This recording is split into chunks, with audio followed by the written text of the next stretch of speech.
point? Not quite yet, but Not quite, but close. It could. Who's iPad 6? Hello. You got to John? Fiona, it's Rex, I think. It is Rex. Oh, right, okay. Just like to see the man of mystery.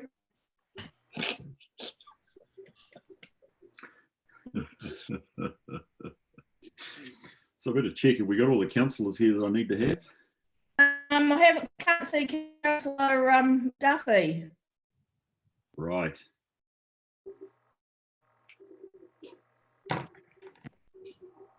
I shall text him. So what do I need for a quorum? I need a majority of. You've got your quorum now. Great. Okay. Rightio. Oh well, we're only 2 or 3 minutes away from go. That's good. Just a reminder to everybody who is logged on to this, if you are just only viewing it, you can do it through our website. Guys? No, it's being streamed to YouTube at the moment, and we're just having problems with Facebook. Right, okay. I'm just wondering if that's causing some of these blips and some of these sounds. Normally that's related to the end user's internet connectivity. Right. And look, if mine gets too bad, give me a yell. I'll have to go back to my data on my phone, which has suffered badly prior to getting my Wi-Fi up and running. So we'll see how we go. Sorry, Chris and Eves, have we started recording the session yet?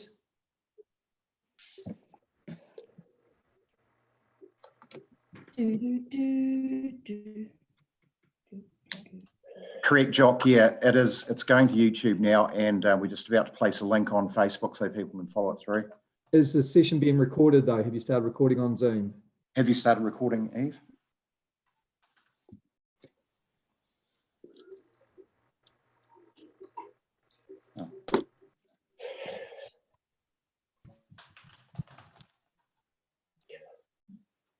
Oh, we've got Paul online as well now. Good morning, Paul. Yeah, I'm here. G'day. Oh, God. Didn't have to text.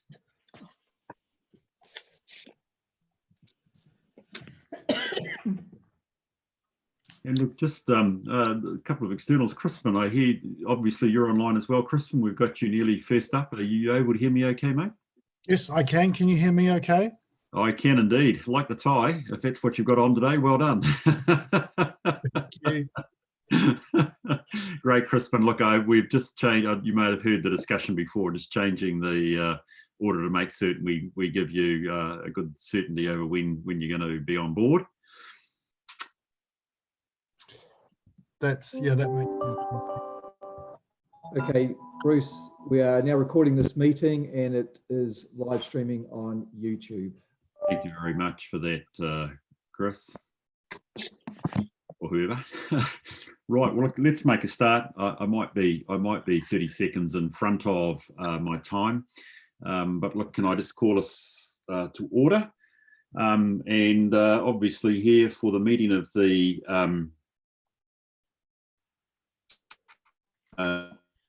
That's an assurance. that's right, thank you, Fiona. Building Risk Committee, and that's the reason we're here. Look, just a couple of opening comments. We do have a substantial agenda this meeting, not unnaturally given the impacts of level 4 and the need to not hold the previous meeting, plus also deal with some substantial matters, particularly in public excluded, which must be dealt with in public excluded. So look, perhaps what I'm just pleading is two things. One is, can we have some good humour through the course of the meeting? We also possibly have one or two connectivity issues, so let's just try and help each other along the way. It does also mean that I am keen to push through the agenda at a reasonable pace.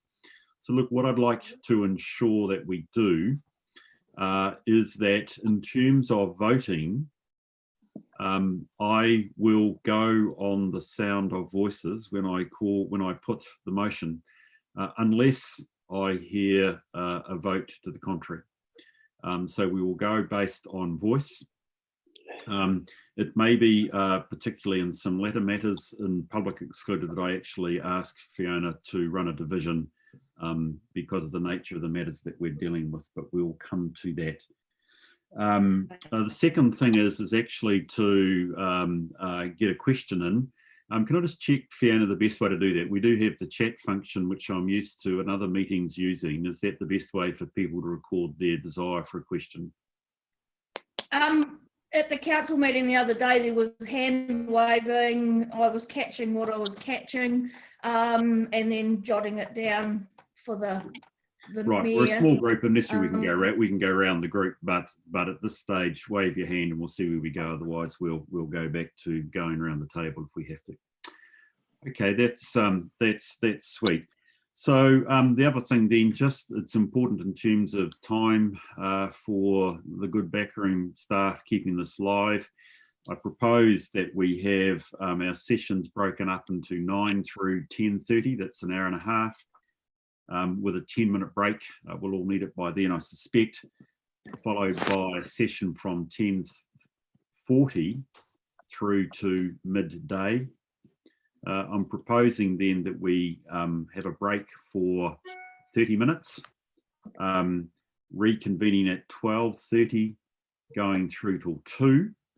And I suspect we will need to have another session starting at 2:10 with an approximate close time of 3:30. That might be a faint hope. We've got a very heavy agenda, but if I can give you some certainty, particularly you, Fiona, and the recorders, as to the times that I will try to keep in the course of the meeting, that's the other thing is we do need to take a 5-minute break between the end of the public session and the commencement of the public excluded session. So we can ensure reporting and what have you is going ahead on the right basis. Are there any questions about that before I move on? None? Great. Let's, as I say, go forward in good humour and see where we go. Fiona, do we have any apologies, either unable to attend or potentially?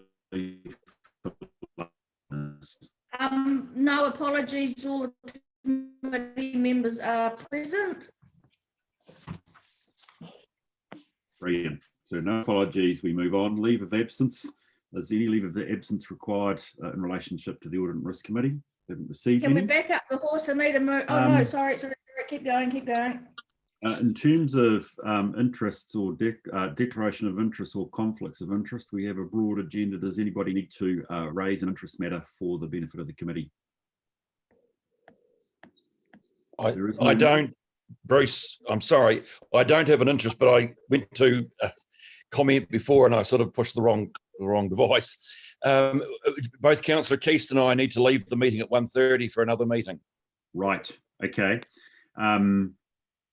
Fine. I think that still leaves us with a quorum, does it, Fiona? Yes.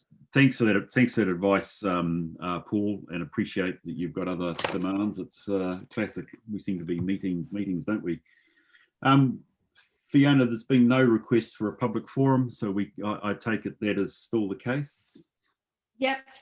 Are there any extraordinary items No, or urgent matters that you've been advised of? no. There are none. Okay. We've had separately circulated the minutes of the Finance and Assurance Committee for 13 December, both the open and closed, public excluded. I would first want to raise any questions. Are there any matters of correctness or confirmation, correctness that people need to raise with those minutes? I look through them, they look pretty good to me. We okay? Sweet. Well, in that case, I'd like to move that the Finance and Assurance Committee confirms the minutes for 13 December 2019 as a true and correct record of that meeting. Can I have a seconder, please? Kramer. Yeah, I'll Thank you, second that. Abel. I've heard Abel. Appreciate that. All those in favour, please say aye. Aye. Aye. Those against? Aye. Those against? It's carried. Thank you. Rightio. So we're into section 7 of the the agenda. And as I've said, we will take firstly item 7.2 and 7.3 first rather than 7.1. And that's to sort of take both Crispin and David Seath from Deloitte's presenting on their respective two papers. So we're moving to 7.2, and it is on page 15 of your agenda, and it's dealing with terms of reference for a cyber health check. Anne, you may have a sort of thumbnail sketch you want to throw at us. Otherwise, we'll move it over to Crispin to give us a quick briefing. Anne, you first, please. Yes, thank you very much. Yes, as noted in the report, of course, this is the second internal audit that's planned for the financial year. Attached to this report is those terms of reference, which we've promised to bring to the committee for their consideration and approval before those audits get underway. And it just allows you the opportunity to look at what is proposed, make any amendments to it, or suggest any additional points that you wish to raise. As I've noticed in the report, Council's Business Solutions Manager, Jock Hale, has reviewed the tour and had no issues or areas to be added and deleted. But it is also important just to note that Audit New Zealand staff this year are planning to undertake an IT audit as part of our 1920 annual report. And so Mr. Hale has also been working with them to ensure that the tour is complementary to that and it's not reworking particular areas. So I guess given that we do have Mr. Deans on the line, I'm going to hand over to him and Mr. Seath to make any comments in respect to the actual approach that they're proposing. Thank you, Anne, for that. Crispin, welcome your lead, your overview, please, mate. Thank you. Good morning, everybody. I think it's important that I also raise a point that the Auditor General at the beginning of this month released some guidance for public sector organisations. And one of those key pieces of guidance was around cybersecurity and in particular cyber fraud. So I think the timing of this particular terms of reference in this review is actually really good, because it is framed in such a way as it will help the council gain comfort that the council is doing the right things around cybersecurity, and where there are any gaps between what council is doing and where there and what good things need to be, we'll be providing you with a small roadmap to help you get there. The way that we're going to approach this particular piece of work, I think will be not dissimilar to the way that we're approaching this meeting today. So we will be doing this as a series of interviews with people virtually, as well as looking at a lot of the documentation that the council already has.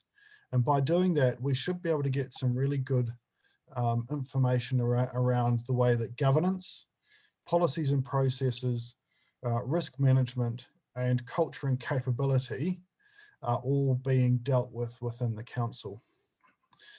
The terms of reference outlined some of those questions that we would go through.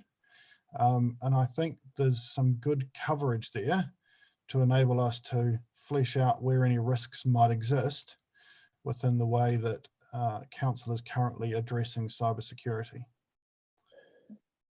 So that's a very brief analysis, but I'm happy to take any questions if anybody has any on either the scope of the review or our approach. Great, Dean. That's Crispin. Sorry, that's really good, and thank you for the chance to look at the scope. I open it for questions. Does any member have a question they'd like to raise at this point about the scope of the work? Any questions? No hands raised.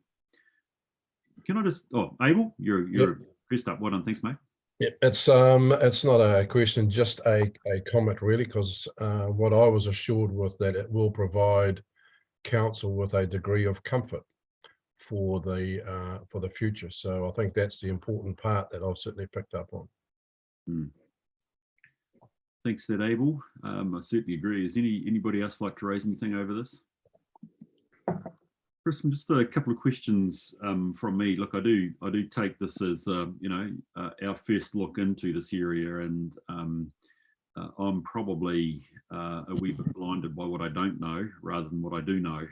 So I'm going to find the work that you do very interesting, in particular the results. So I do take it that this is in some sense almost, it has got obviously a level of detail, but also scoping in nature. I think as a result of my ignorance, I would love to understand what are the nature of I'm about to say, if we have any events, have people tried to get in? I have found elsewhere with committees, it is helpful for our understanding to have a view on what is the nature of actual cyber attacks that have been attempted, or at least interventions. Any direct data that adds to our knowledge would be helpful. I presume there's an element of this scope that you will be at least looking to see what have been events that have been repelled. Obviously, I don't think we've had anything that's actually got in, but it would be useful to know that. One of the other things that I just want to draw the committee's attention to is not so much about what is in scope, but what is out of scope. And I think it reflects the fact that this is a high-level review, Dean, as I read it, and in fact, you aren't going to be doing any specific testing, noting there that you talk about penetration testing, etc. So, so this isn't giving us assurance that our actual prevention works, but at least it's making certain that we have got appropriate systems in place, or as you've already hinted at, there could well be gaps, in which case you'll give us a roadmap. Have I got the right picture there, mate? Yes, absolutely. And I think to your first point, it's around the capability that we will look at some of those incidents. And we do have some specific questions in there, which will flesh out if there have been any direct incidents for the council at all in the past. The reality in New Zealand is that all organisations are at risk from cybersecurity. Nobody gets a free pass on this. And so it would be strange if there hadn't been some attempt over time. I think what this report will show is your robustness and your ability to actually withstand those. And sometimes we talk about how high walls are, because you want your wall to be just high enough to keep most people out. With respect to the question around penetration testing or security testing, you're correct, that is not in scope for this particular piece of work. It's important that the findings from a penetration test are able to be dealt with. So we normally do an order of these types of reviews. This review will give you comfort around your ability to actually deal with any risks that are flagged up from a technical sense. If you wish to complete a technical testing activity afterwards, you would then have comfort that any gaps can be resolved. A real issue would be if you have gaps, but you don't have the ability to resolve them. So this, I think, is the right order to do these pieces of work. Great, exactly, got your point, which is superb. Look, final chance for questions. I'm sorry that we can't talk longer, Kristen, but I think we're keen to move. I'm keen to move it on. Unless there are there further questions, can somebody move the motion that we have in front of us, which is that we approve, which essentially is D. I mean, A to B, C is important too, but essentially we're approving these terms of reference for the cyber security health check. Can somebody move that, please? Sorry, Bruce, I just have a hand up there. Sorry, Gary. Just something that came out of that that discussion just then was, is the wall high enough? Well, isn't the height of the wall changing weekly? It is, and the cost of the height of the wall is also changing weekly too. Yeah. It's important that the wall is relative specifically to the types of information and types of work that a particular organisation does. Okay, thank you. I'm happy to move those recommendations, Mr. Chairman. Thank you, Gary. Do we have a seconder for that? I will. Seeing I can't see any other hands at this stage. Can I then put the motion? Those in favour, please say aye. Aye. Aye. Those against? Aye. Brilliant. That's great. It's carried. Dean, thank you for that. Sorry, Crispin, thank you for that. I apologize that it seems perhaps rather quick, but I do appreciate the fact that you've been able to be online this morning, and we will certainly look forward to being upskilled, updated, and be a bit more knowledgeable in an area that probably worries us more, and your good information will help us get a sense of the nature of the risk face. Thank you for that. Appreciate it. I look forward to speaking to you again soon. I look forward to that, mate. Move to item 7.3, please. Let's go back to my run sheet here and be in line with everybody. It's actually obviously dealing with an actual report, in this case, the procure to pay process, which already had some media notoriety. It's on page 23 of your agenda.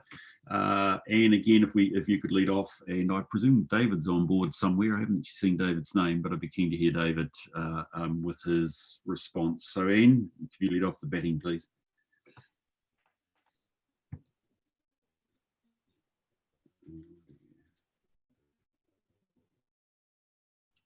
And you're on mute. Oh, that helps, doesn't it? Okay. Can't you lip read, people? Okay, so this report presents Deloitte's first internal audit on procure to pay processes. Overall, Deloitte found that Council's procure to pay processes were adequately controlled. They did find a number of examples of good practice within what we are currently doing, but they also found 5 areas of improvement, which they've listed in their report. We have already, as council staff, initiated many of the recommendations that have been noted, and there are some others that are in progress, of which we will come back in due course and report to the committee about where we'll be at with that. So I guess at this stage, I'll hand over to David Seath to run through the findings and answer any of the committee's questions. Thank you, David. Good. Welcome back to the committee. It's always great to have you on board. So if you give us your quick overview, I think probably with some focus around the detailed findings, that'd be great. Cool. Thank you, Bruce, and good morning. Good morning, everybody. As Anne said, first engagement under our internal audit contract, and we hit one of your key business processes, being your procure to pay cycle, and pleasingly, as Anne said, coming in at that benchmark of 3 out of 5 or adequately controlled. So there's some good stuff in there, as Anne mentioned, some examples of good practice, the involvement of Steve in the delegations, and recognition of some of the shortcomings of that magic system, and the additional controls you put in place to support that is great. In terms of the findings, I'll focus on the 1 high risk and the 2 moderate. What we try and do with these reports is gather common observations up into one finding, that kind of and have a think about the root cause. So we've got the high risk finding is related to the management of your master data and your supplier master file data, and essentially in the detailed findings in section 3.1, it comes down to the first observation, which is about verification of changes to supplier bank accounts. I do a lot of fraud investigation work, and it's probably still 50% of what we investigate is supplier fraud, and so you really need to have your those nuts and bolts controls in place for any changes to supplier data. Picking up on Crispin's point about that OAG communication that came out on the 3rd of April, the last 2 shocks that I've been involved in, big economic shocks, have seen subsequent big increases in the incidences of fraud, and we're expecting the same thing to happen this time round. So something you just need to be really conscious of. And I think maybe something that the committee should have a think about is whether some communication from Steve, or just setting that out to staff. It's a simple email from Steve saying, look, we're in these unprecedented times. The fraud risk is heightened. If there's anything you're concerned about, just talk to somebody. You discharge your responsibility with that one conversation. Really good to see that management have acted on that point already, and they've started making those phone calls to suppliers. So, they've dealt with that one. And in general terms, staff were great on this review, really receptive to the team and to the findings. So that was really encouraging. The first moderate finding, again, relates to a number of issues on procurement processing, and it's that first point under section 3.2. And it's doing the basics well in terms of documentation for your decisions. Yeah. And look, I'm doing an investigation at the moment whereby a very senior member of another client of mine could be in a certain amount of hot water because documentation wasn't completed in a timely manner and to the right standard. You've got to be in a position where you can front foot this type of stuff. If you divert from a standard process, and I'm sure there's a lot of that going on at the moment in terms of emergency procurement, and that again is another specific point that the Auditor General raised. You have to have it really well documented. This investigation could end up in a pretty bad place for this member of staff. I don't think there was any nefarious intent, but because the documentation was so poor, it's really hard for me as an investigator to make a conclusion as to what the thought processes were and what the procedures were at the time. So it's just really worth emphasising that. And then the second moderate point is again another specific that the Auditor General mentioned on sensitive expenditure, and it's just again tidying things up in terms of sharing credit cards, making sure you've got the documentation in place for the cards, and the entertainment expense, just making sure that that's documented. That's all I wanted to cover off, Bruce. I'm happy to take any questions. David, that's very helpful, and thank you for putting some actually relevant and I would argue some sobering context around the importance of this. I mean, I just want to reflect, you said you've gone straight to the heart of one of our key systems. You've also indicated not actually the period of heightened risk that we're actually in, which means what comes out in that situation to survive that change context. And you're really effectively drawing us to three particular recommendations, which actually we need to scrub up on to be able to meet that test better than we are at the moment. Can I open it up for questions from the committee, please? Really important report. Anybody got any questions they want to raise? If you're waving your hand, I can't see it, Abel. Gary. We okay? No, nothing to it. It's you've actually explained it very clearly, and hopefully that's I take the silence, David, as a sign of the clarity with what you said. So look, Ian, just a question to you. I agree with David that experience elsewhere around the country is saying that amongst other things, the creditors master file, the inactive accounts, etc., are important. I guess I'm just seeking an assurance that we have got a dedicated program that will winnow out that, plus also ensure that we only have bona fide suppliers on board. You able to speak, Ian, with your phone on, with your unmuted, please? I don't know how that one muted, but anyway. So yes, sorry. So just recapping, we've actually hired a system accountant. He's got a lot of knowledge in the IT area. So we've actually embedded him quite a bit into that Magic Q side, and he's producing quite a number of reports and also looking at improvements that we can make in that area. So no, that's definitely one of the key things that we are looking at this time. Sweet. Okay, that's good. Well, look, again, I think, David, we actually, the work in front of us is plain. I just would want the audit committee to acknowledge that 3 out of 5, David, I think 3 probably suggests we meet a reasonable standard, but you're arguing and urging us to do better, and I certainly want to concur with that we must do better. We do have some risks here in the way that you have outlined, so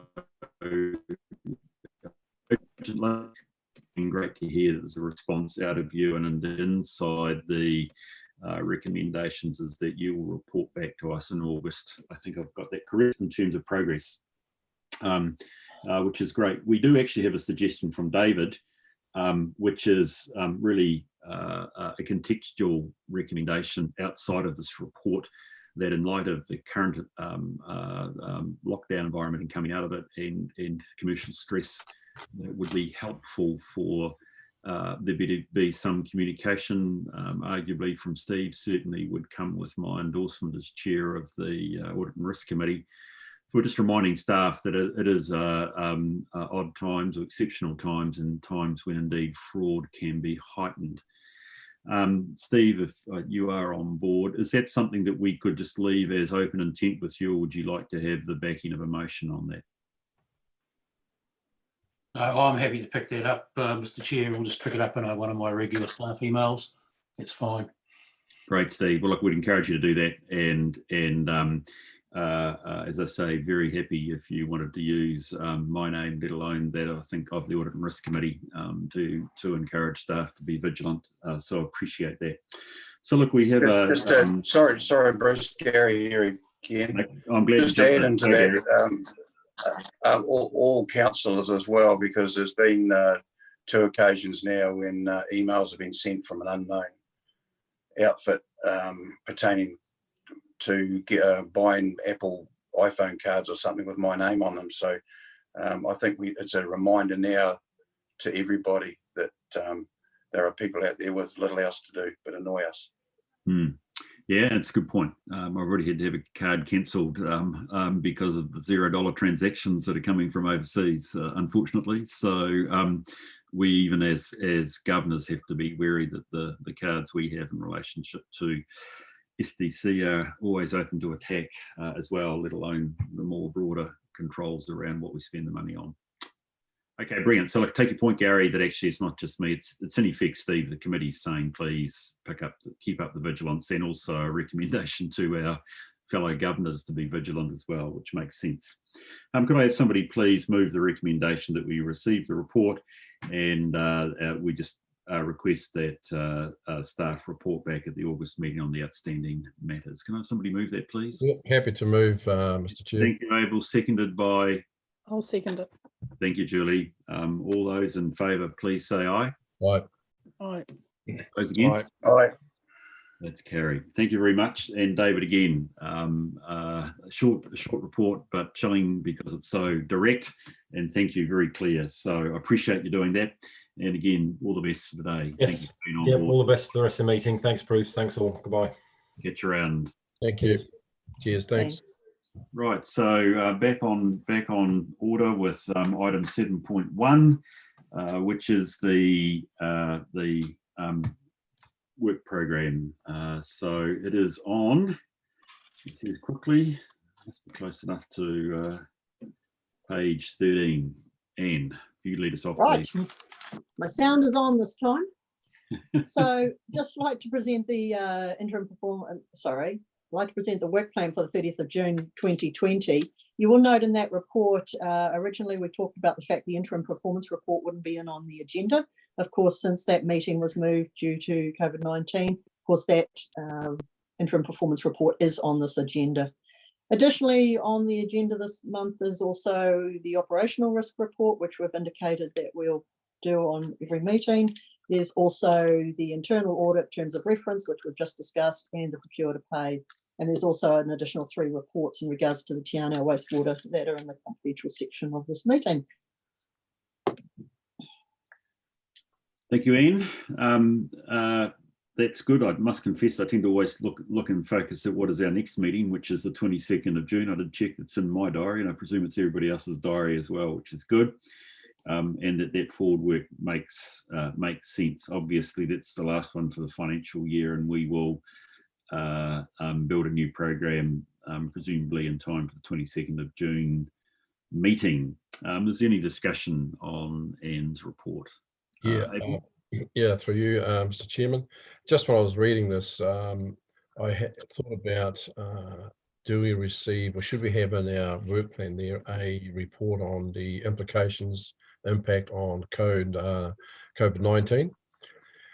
I think that because it will have a significant impact on, potentially significant impact on the organisation, or whether we should actually have something identified in that work plan that we will receive a report on that. Look, I think can we just hold it over till we and admittedly it's in public excluded, but that we receive the operational risk report, which I notice has a section on COVID-19. I think, and I would be keen for you to re-raise that question. Then I'm open to the idea. Let's just check to see what our reporting routine is and see whether that needs to be formalised at that stage. But I'm certainly open to that idea. It's undoubtedly COVID-19 is going to have a continued impact on us and also those that we actually receive. So if it's okay with you, Abel, I'll hold that over to public excluded. Sure, absolutely. Any other questions? Right. I think it's reasonably straightforward and appreciate, Anne, that you keep a forward look on the program up and running. So look, I'll move from the chair that we receive the report, we note the changes and that we note the changes made. Do I have a seconder, please?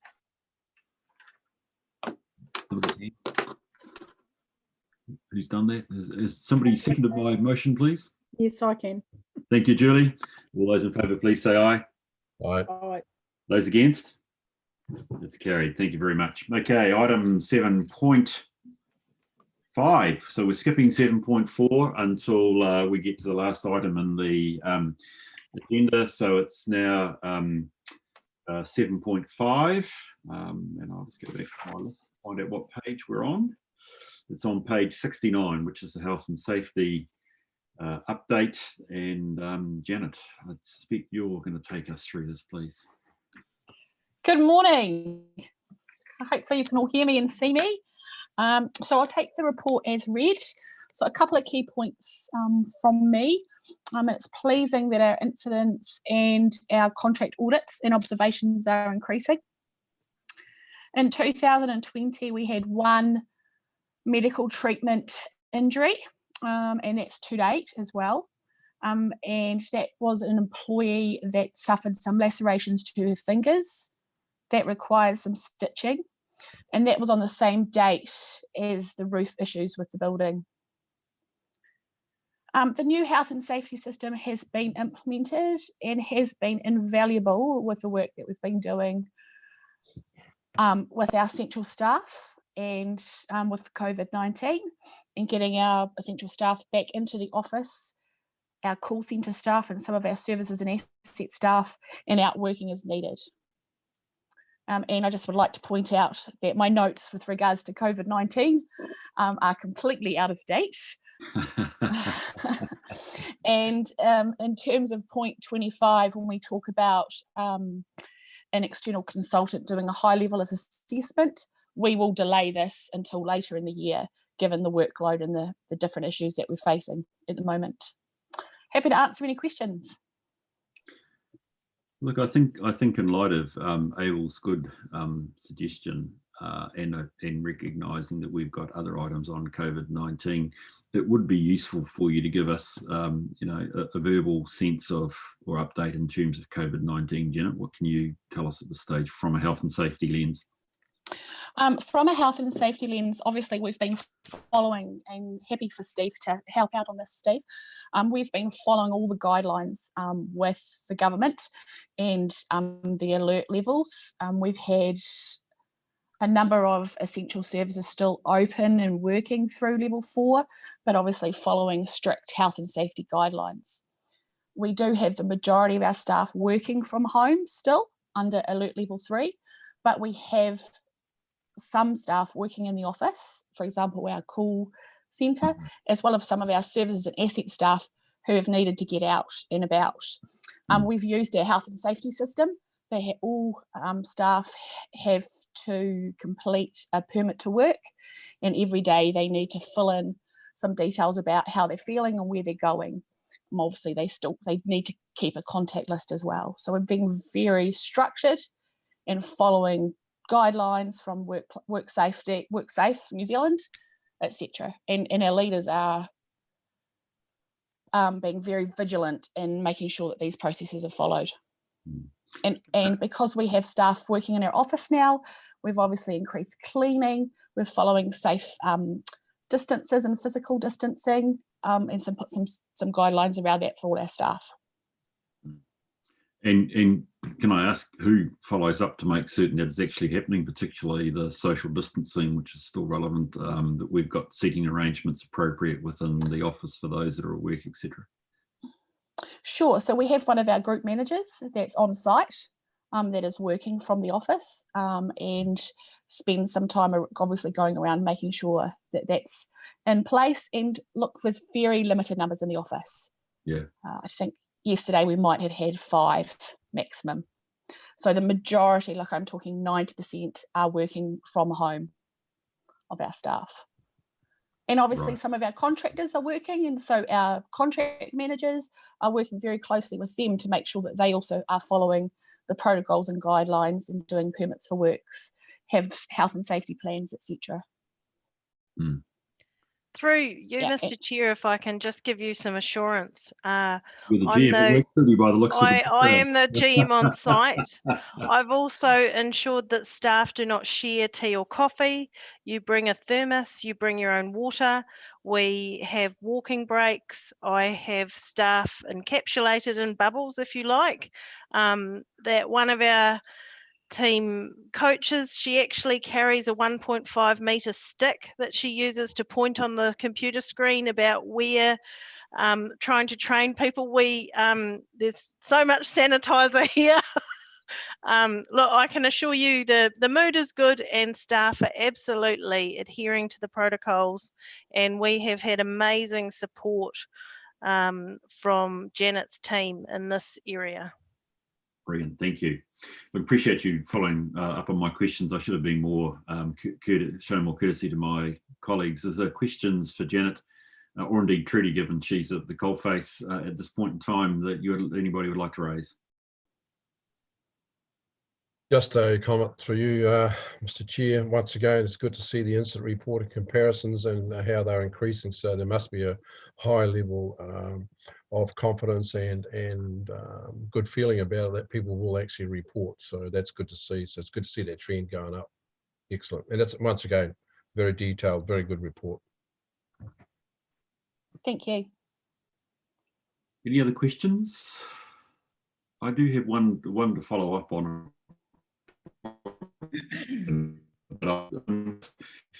One thing that perhaps I'm going to say certainly concerns me, is at this time the broader effects on people and their sense of well-being, whether it's I don't think job security would be the key issue, but there could be financial security, particularly with other people within the family, etc.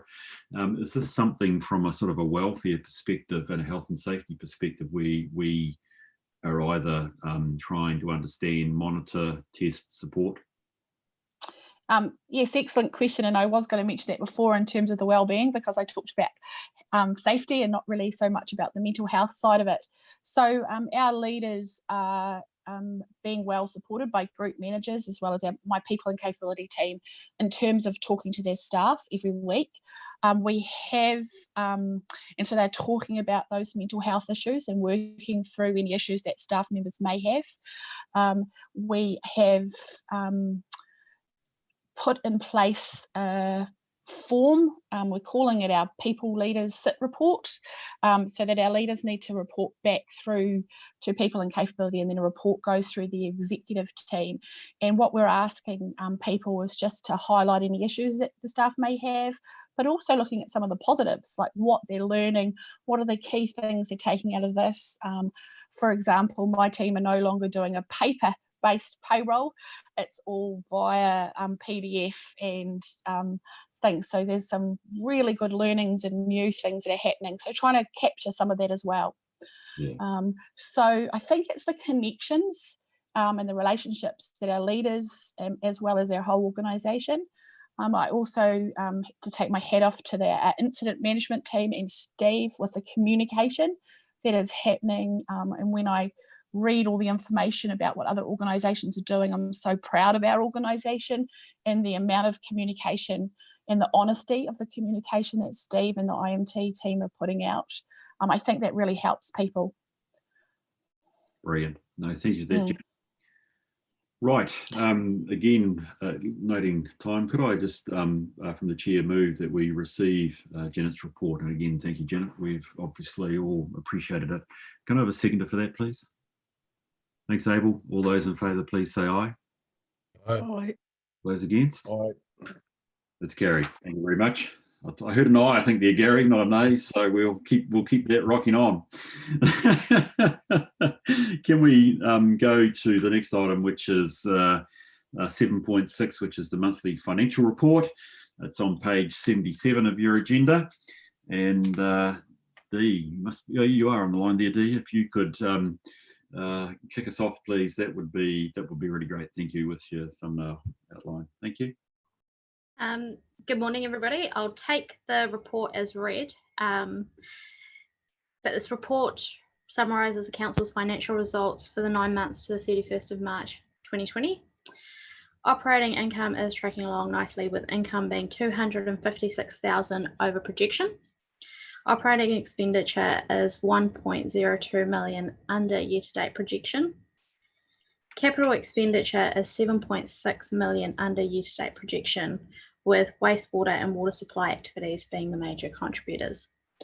Wastewater is 4.4 million under year-to-date projection due to the COVID-19 lockdown. We are unlikely to complete desludging work in its entirety. The Te Anau wastewater delays are unlikely to be recovered, and this will be further forecasted in the reforecasting report. Water supply is 2 million under projection, and the COVID-19 response has impacted the Quinton Drive water main renewal in Te Anau and the Lumsden water main renewal works as well. I'm happy to open up for any questions. Thanks for that, Dee. Short and sweet. Not a bad way to have it. Okay. Could I open it up for questions, please? Anybody would like to raise questions of Dee at this stage, or Anne? That would be really superb. Thank you.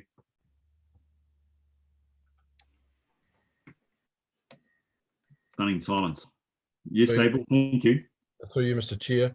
Just on page 15, identifies regulatory services, and it's got roading and footpaths. Currently on budget, however, it includes 547k of income from NZTA for emergency work. Is that the full amount that we've received, or is there more to come with regards to that emergency work? Anne might be able to advise me.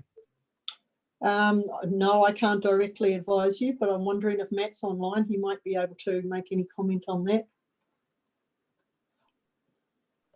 Hi everyone. I'm just trying to find it. You mentioned page 15, Abel. Yep. Page 82. Oh, hang on a minute. Doesn't seem to be my page 15. Page 82. Sorry, page 82. That's right. I often get those two numbers confused. That's right. Thanks, Matt. Bruce said he was looking for humour. And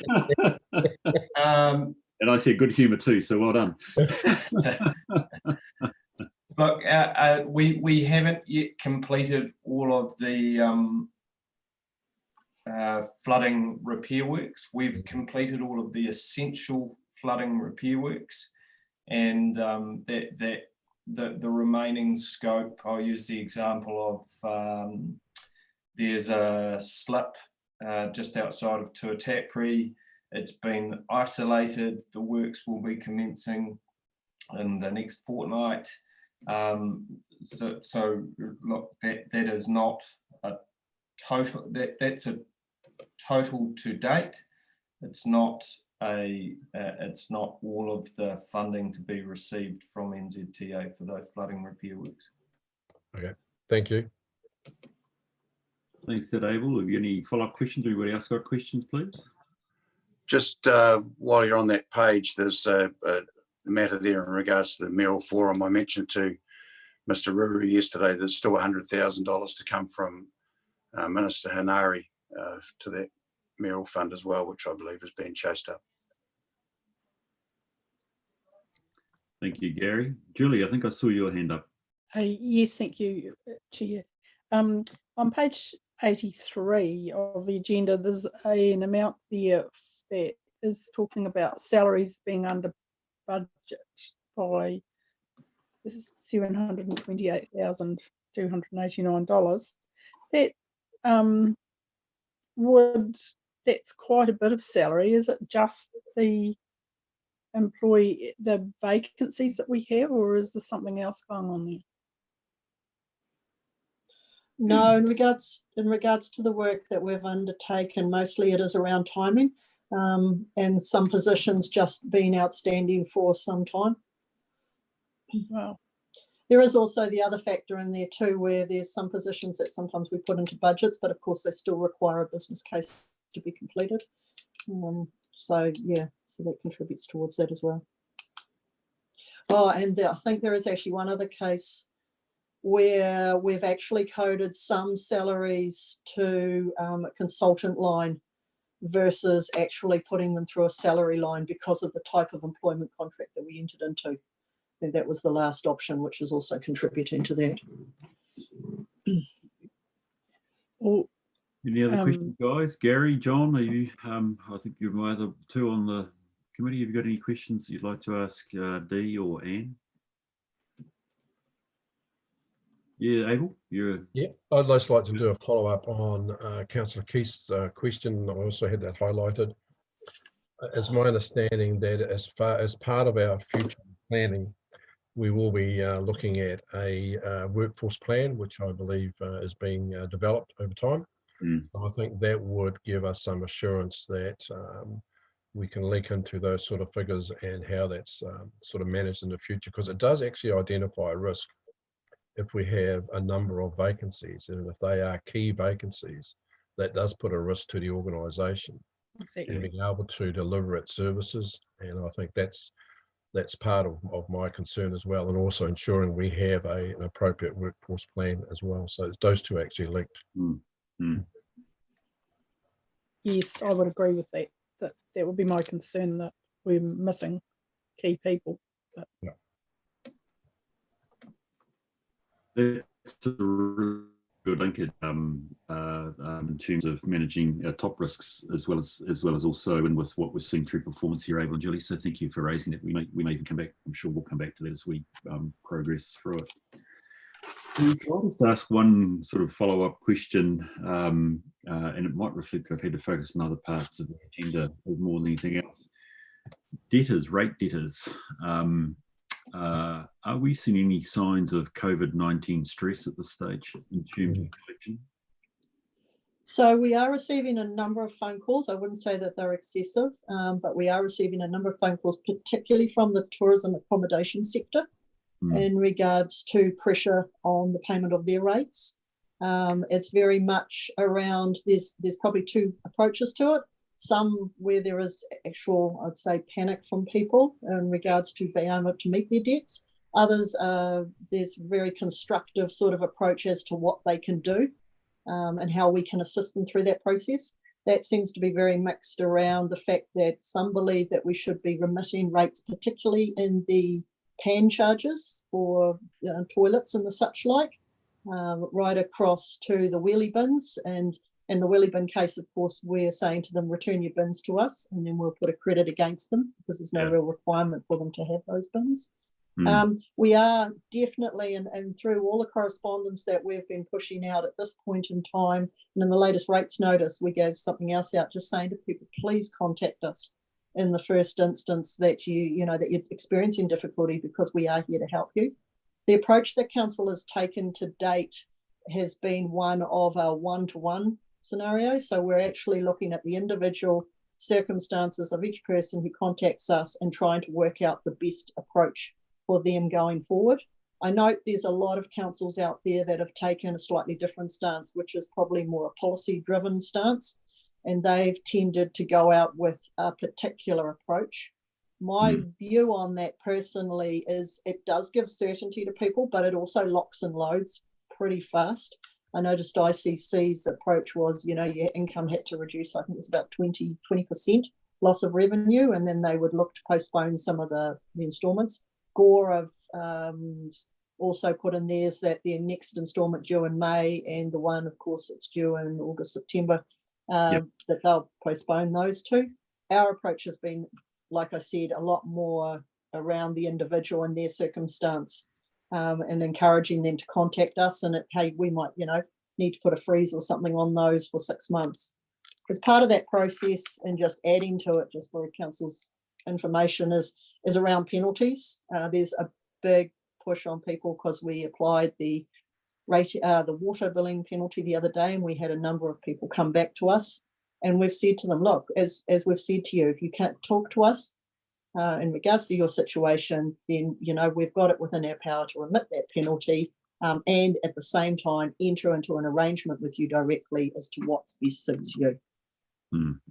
Are you comfortable that I've often used the phrase around the sort of area and about a council being tone deaf, DEAF, not DEATH, tone deaf to the community and its circumstances. We're comfortable. I mean, I hear your point. A responsive one-on-one approach sounds highly facilitative and solution focused. Are you comfortable that we've got that message out there adequately? Yeah, you see, this is something that the communications manager, Mrs. Pagan, and I have been talking about quite a bit recently, because often our communities are looking for the approach that I think a number of councils have taken, which is that policy-driven one. Yeah.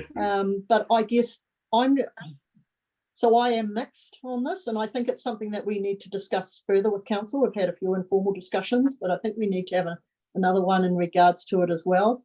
A lot of the approaches that are currently being taken are very much around sort of that business aspect, or fixing it in that environment. Whereas, the approach that I'm trying to take with it is to try to expand it out as far as possible to individuals and businesses, but recognizing that often people go, oh, don't want to ring council because they're not going to actually listen to us or hear us or whatever.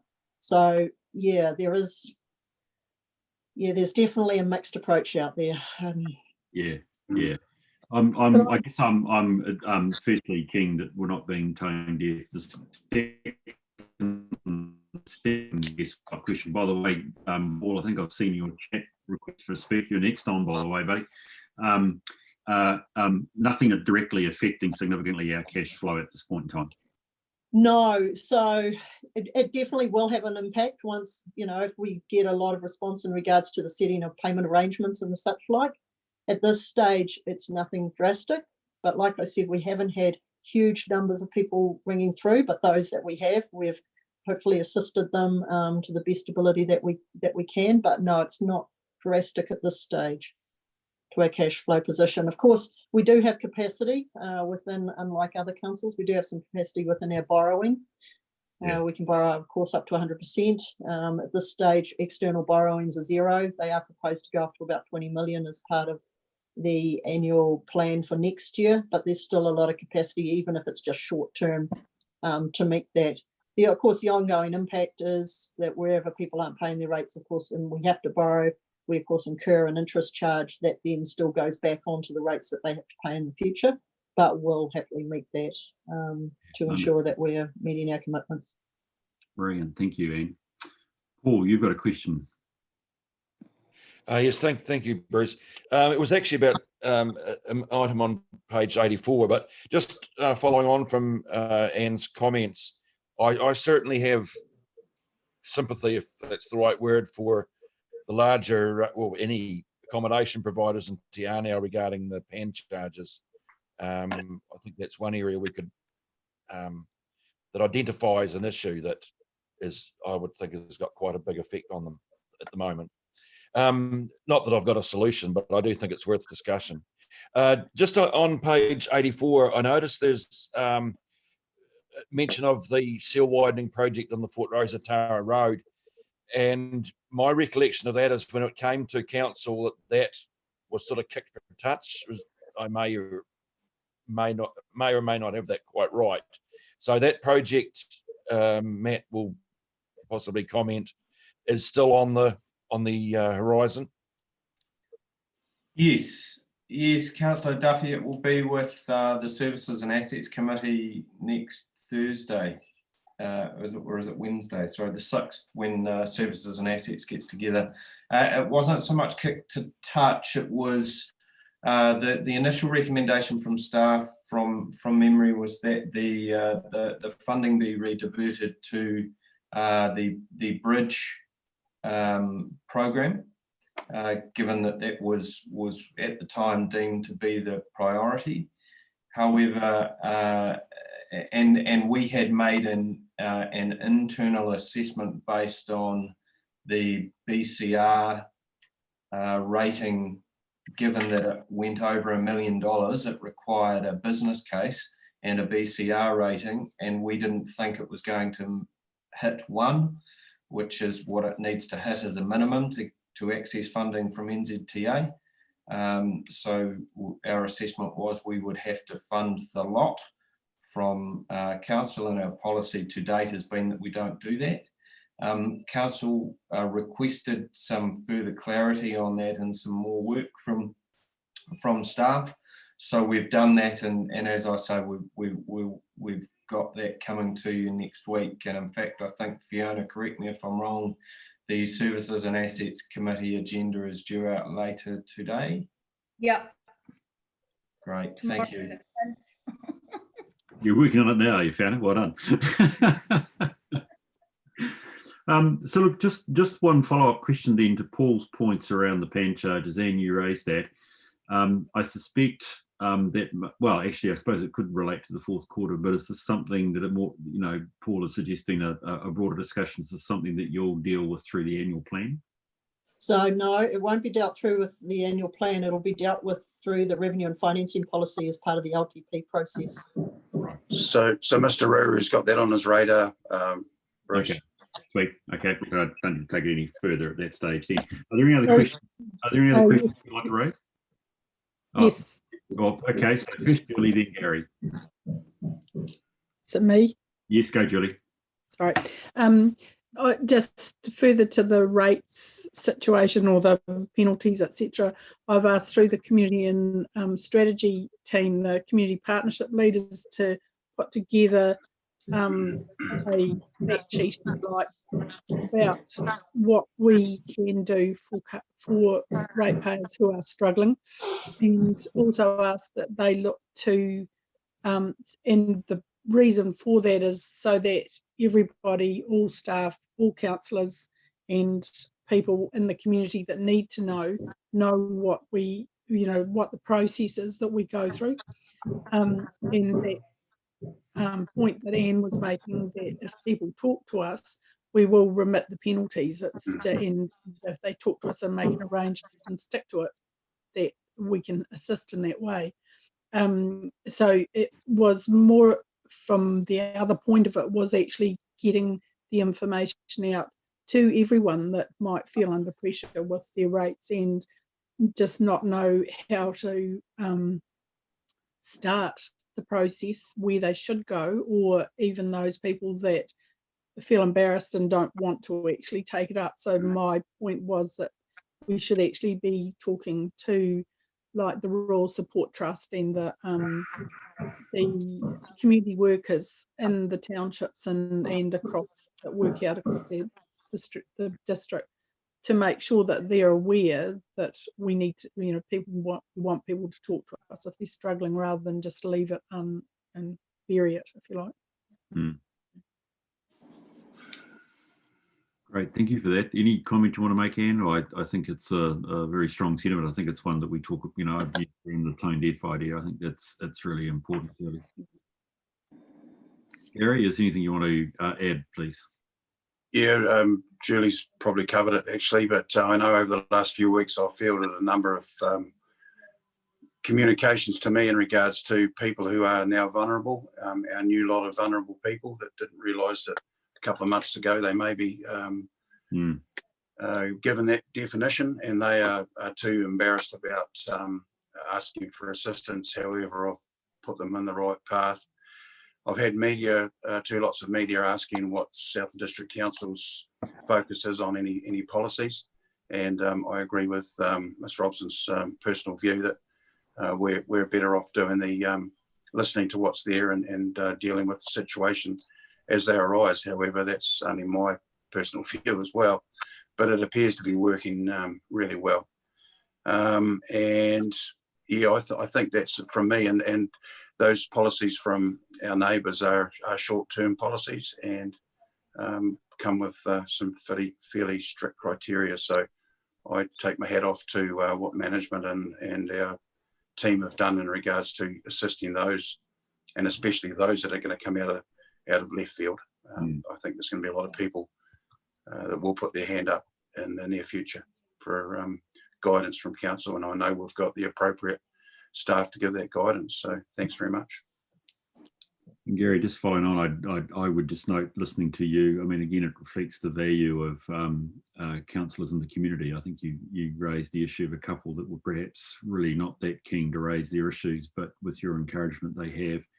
I think there's actually a role here, isn't there, for all councillors to be aware of the sensitive and one-on-one support we're prepared to give, and people need to be encouraged. Absolutely. I'm not trying to be free with our Southern District money, but I think we're all recognising, as you said, 2 months ago, everything was sweet. 2 months later, you could well be feeling quite desperate and different. Yeah, absolutely. And I know that goes to, offering them advice to go to likes of Emergency Management Southland as well. And I know Chris Chilton and Louise Pagan have put a document together to go out with the next rates. So, yeah, I think we're definitely not tone deaf. Great. Could I have somebody please to oh no, hold it. I've got Abel. I think Yes. you Thank you. go for it. Thanks for that. Just to go on the back of Mayor Tong's comment, I've just received my rates bill, and within that is a very good newsletter that clearly identifies the options with regards to how you can make contact with Southern District Council, either via website or an 0800 number. And that's specifically if you've got some issues with your rates and the ability to pay and so on, penalties and so on. So a very good information sheet that's gone out with the rates demand. So I think that's a very, very good initiative. So the information's out there. Great. That's good. Good to hear. Could I ask somebody to we will go back to fact D. You started the whole process, and look, we've taken a good long time over your report, so thank you for your work, D. But could I ask somebody please to move that we receive D's report? Happy to move it, Mr. Chairman. Thank you, Abel, and I will second that. All those in favour, please. Second it, yeah. Aye. Aye. Aye. It's carried. Thank you very much. Right, that gets us to, I think, 7.6. No, sorry, that was 7.6. Gets us to 7.7, which is the forecasted financial position. In this case, it's Joni, please. Thank you, Joni. Good morning, Mr. Chairman, councillors. The report containing the forecasted financial position for the year ending 30 June 2020 is taken as read. The financial information presented in this report was submitted at mid-February and thus is a snapshot in time prior to the COVID-19 outbreak. We hereby recommend option 1 to approve the recommendations in this report. Thank you. Right, thank you very much, Joni.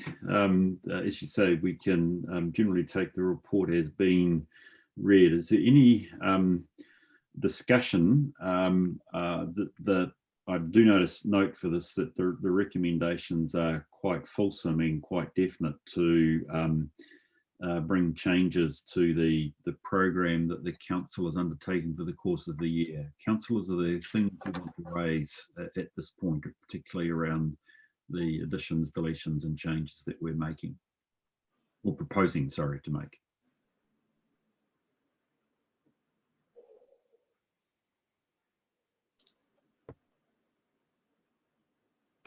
No, it all is probably not a surprise to you. Is that, were you comfortable with that? Yes, I am. Right. Well, I wonder if we should go straight to a motion then, if I haven't got any direct questions. I have to move the motion, so Mr. Chairman. Thanks, Abel. Can I have a seconder, please? Happy to second that, Mr. Chairman. Thank you, Gary. Appreciate that. So I will put the motion, unless there's any discussion, I'll put the motion. All those in favour, please say aye. Aye. Aye. Aye. Those against? Carried. Thank you, Janie. That must go down as a record in terms of procedure under my chairmanship. So well done, Janie. Everybody's going to love your reports. Thank you very much. Appreciate your time on that one. And again, please don't accept or don't take it that a short treatment of it is a suggestion of devaluing. It's actually really important. So thank you very much for your work as far as that's concerned. Can we please move to item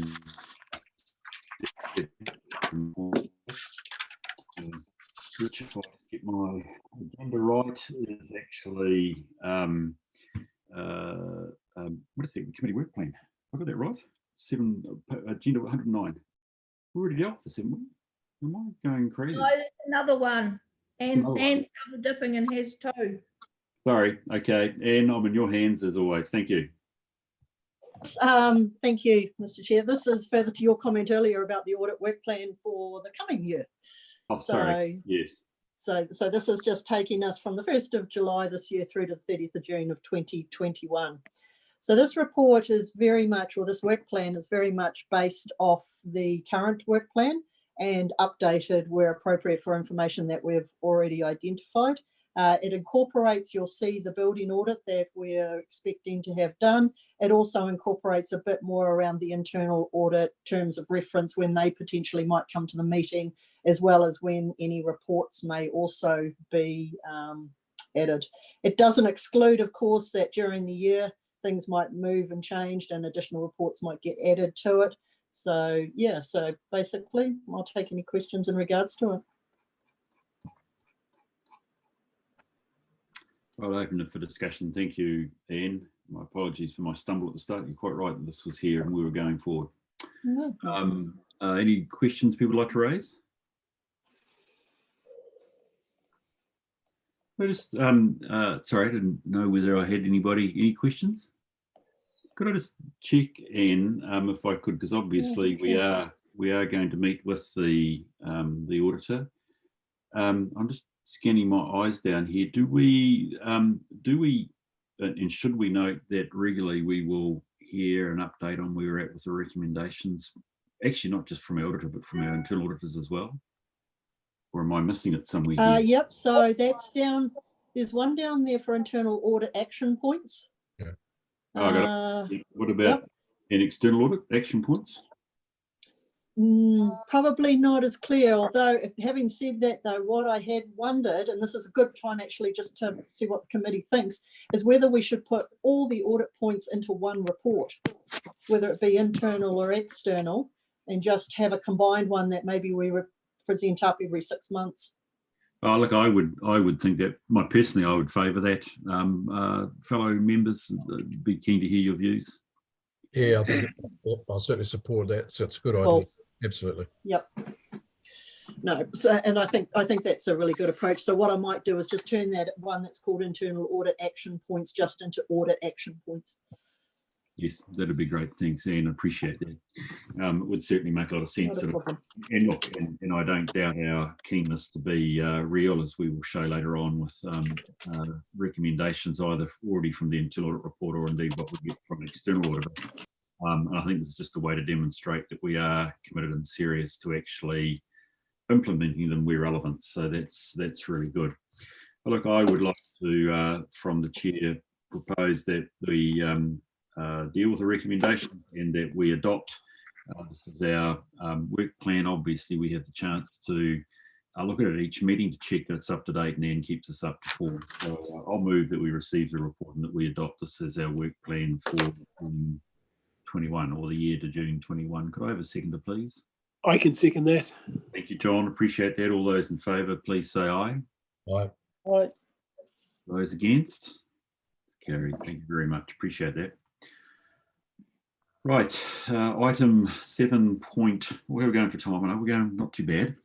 So item 7.9, dealing with the interim performance report through to the end of February. And I think if I'm right, I've got Shannon to lead the betting on this one, please, Shannon. Good morning, Mr. Chair and committee members. I will take this report as read. This report presents the committee with the results of the second interim performance report for the financial year as part of the organisation's corporate performance reporting for your review and feedback. Short and sweet. Just having a few technical issues there. Okay, sweet. So listed in the interim performance report are all the key performance indicators or KPIs, the agreed targets and results against the targets that the activity managers have set as part of the 2018 long-term plan process. There are a total of 113 KPIs, and the external results are put into the annual report to report back to the community on how well we did for the year.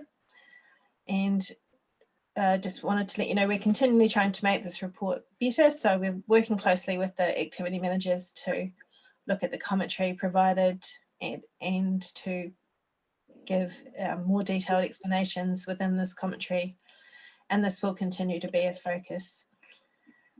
So moving on to the results show that 80 KPIs or 71% are being achieved, and these include 15 KPIs that are measured at year end or by an annual survey, and there's also there's 33 KPIs or 29% that are not being achieved. So of those that are not being achieved, we've identified 19 KPIs that are improving or close to achieving and that need to be monitored through to the end of the year. And this is shown in the table in paragraph 16 of the report. I'd now also like to introduce my colleague, Jason Domigan, who will talk to you around some of the issues in the report. Thank you. Thank you, Shannon. Welcome, Jason. Thanks, Shannon. Good morning, Mr. Chair and committee members. Just briefly discuss some of the methodology and issues relating to the report. There was a change to the methodology for reporting on the IPR to show those KPIs relating to annual surveys and end of year results to be recorded as green, based on some of the feedback from the last meeting. This change is to ensure a consistent approach across the organisation also, and to realign the focus of the KPIs that are not currently being achieved and require further monitoring to ensure target is met by year end. The table in paragraph 16, which Shannon referred to before, shows those KPIs that will need monitoring to ensure they meet their targets. In the issues section, we discussed two significant events. Obviously, the major flooding event that occurred during this reporting period, and that had an impact on some of the results, but generally was accommodated pretty well. And in addition, the impact obviously of COVID-19, which may affect the outcome of some of those KPIs in the final reporting period as we move towards the end of the year. We're pretty happy to discuss any questions from the committee. Thank you very much, Jason. Appreciate that. And as I said already, thank you, Shannon. Was there anything else you needed to say, Shannon, or Jason was the end of the staff presentation? No, Jason was the end. We're happy to take questions. Yeah, last but not least, Jason, so well done. Look, open this up for question, please, to folk.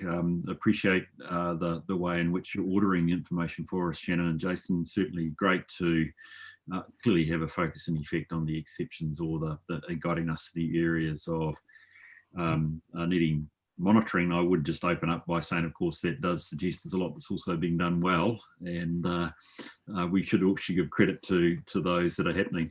But look, here goes the critical parts. Look, I'd like to open it up for questions from the floor, please. Anybody would like to raise questions at this stage over any part of the report, but obviously paragraph 16 does attract the eye. All right. I'll go, Julie. Yes, you're in control. I'm in charge, thank you.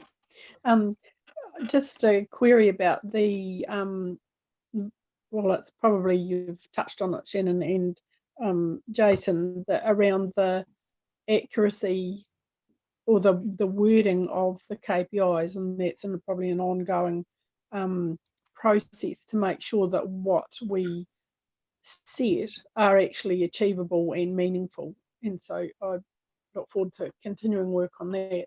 My question would really be around, are there any areas in this that present a level of risk to us, that ones that we are not achieving, like the Riverton Wharf one, you know, are we exposed there at all to any risk, and what action are we taking to mitigate that? Okay, just go through to the one that you're referring to. 22.1B, I think it was on page 117. Shannon.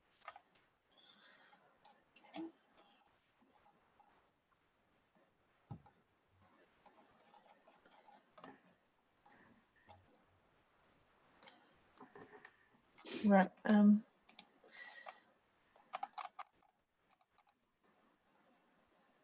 Sorry, just having just got a slightly different one there. So. For you, Mr. Chair, is this something that Mr. Russell may be able to? Yeah, I'm happy to jump on there.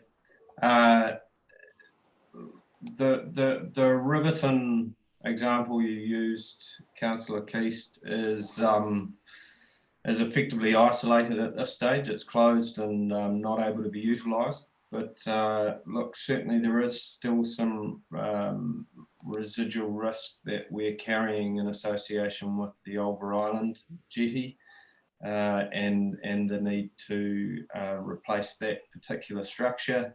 There's been a long protracted process involving DOC, the landowner who has a memorandum of understanding with DOC that our jetty, where Southland District Council's jetty is located and accessing Over Island across, which was the memorandum of understanding was due for expiry in the next couple of years, and we needed to get clarity around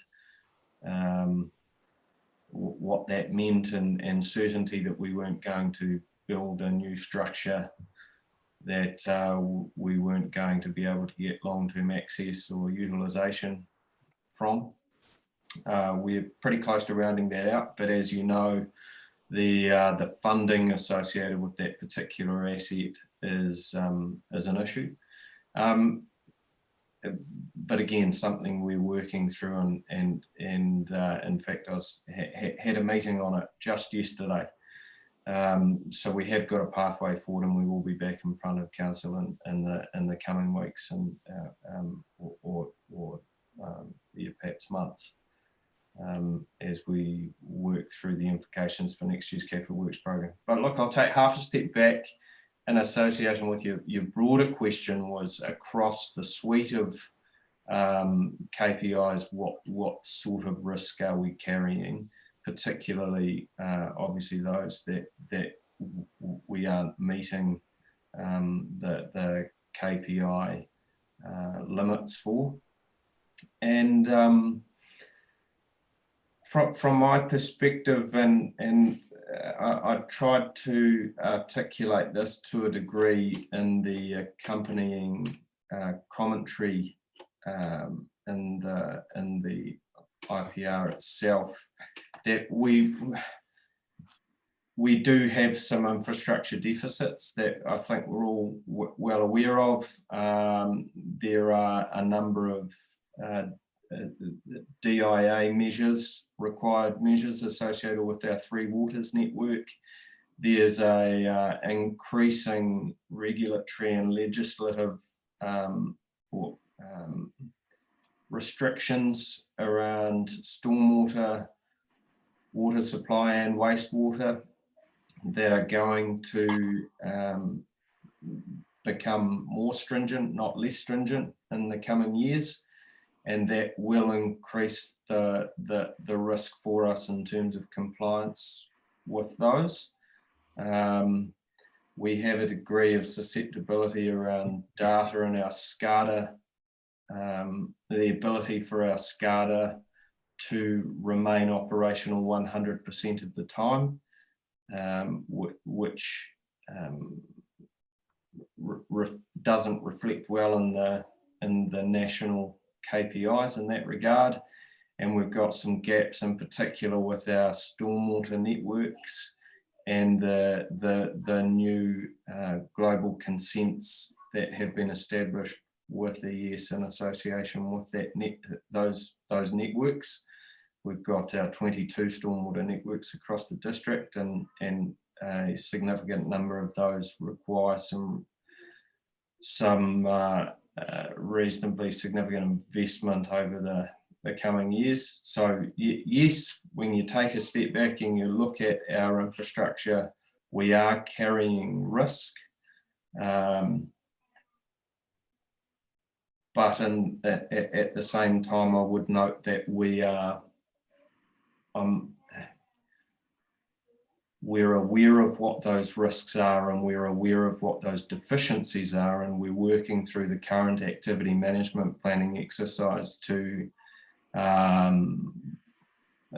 put those deficiencies and solutions in front of council for deliberation through the upcoming LTP process, in a bid to resolve those as expeditiously as we're able to, noting the affordability limitations and envelope within which we need to operate. And there's it's a discussion that we're all familiar with, that tension around the financial requirements versus the financial capacity, and that's heightened even more so in our current environment with the COVID-19 global pandemic, which certainly isn't going to make our capacity, it certainly isn't going to improve our capacity to respond and deal with those risks. So some challenging decision-making times ahead. There's a bit of a waffle, but hopefully I in some part responded to your question. Why don't we just have a follow-up there, Matt?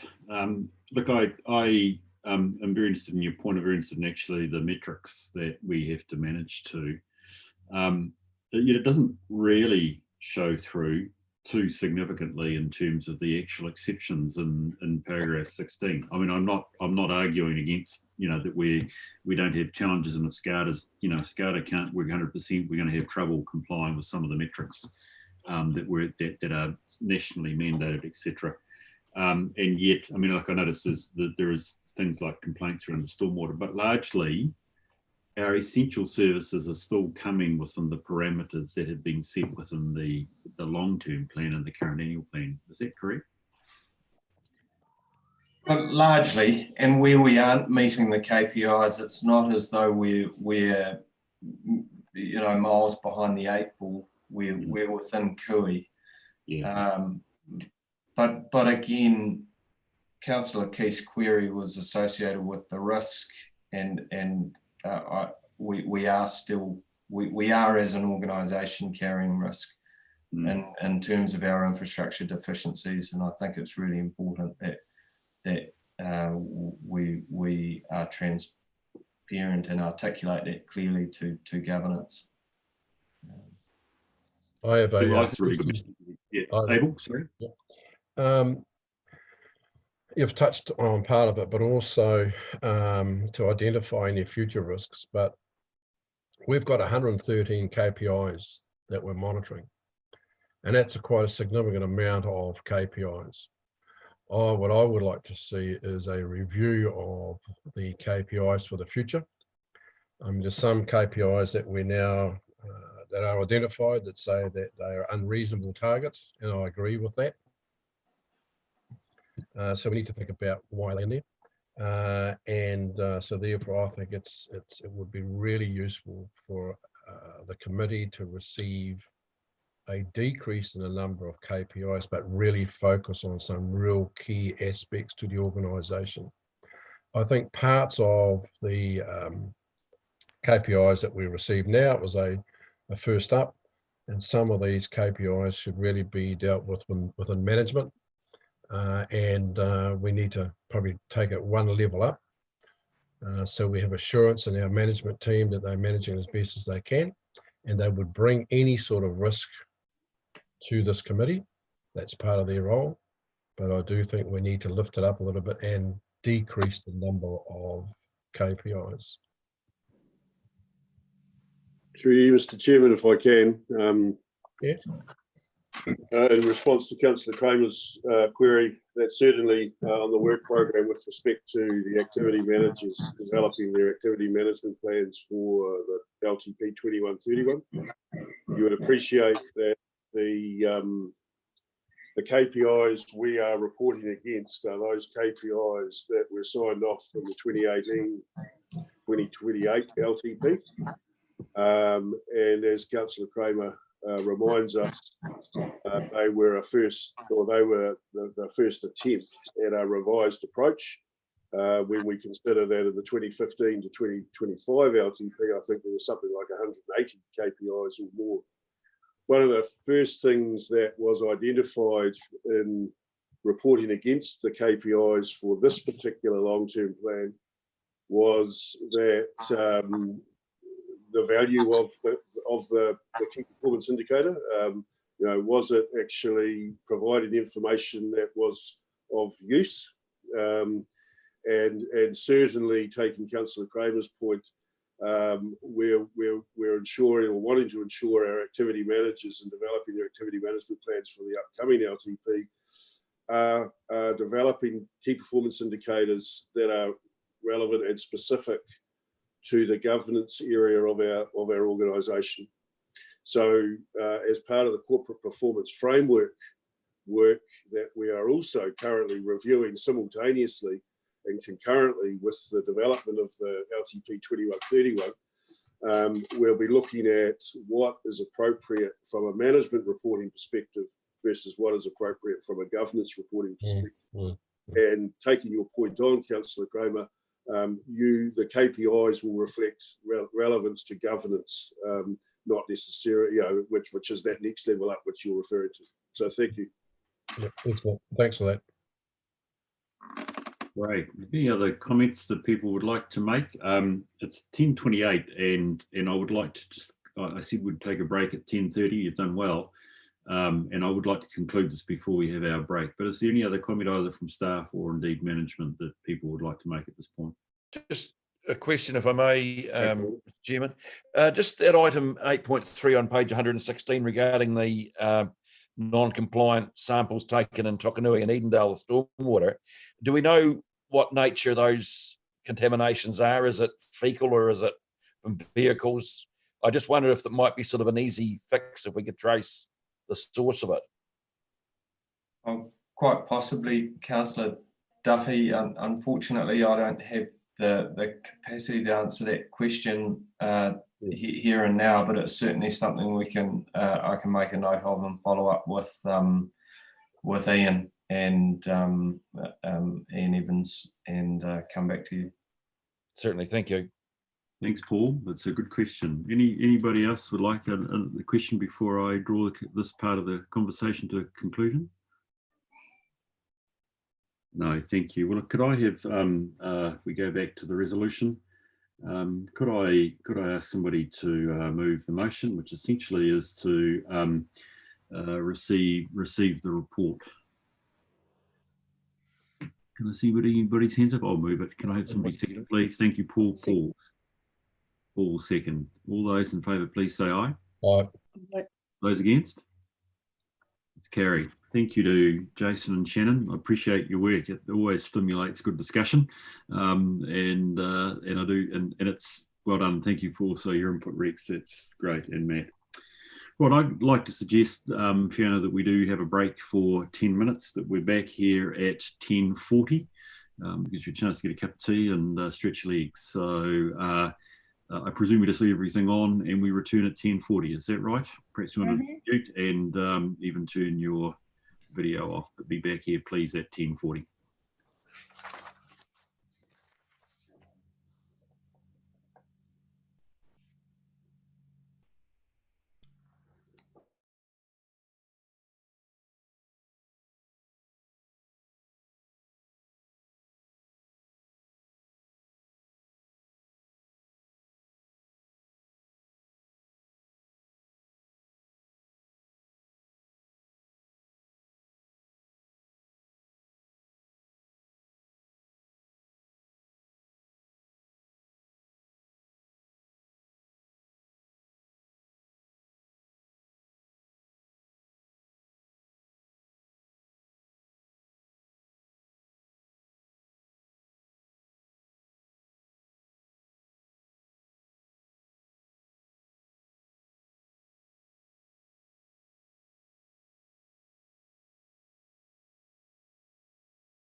G'day, Fiona, how are you?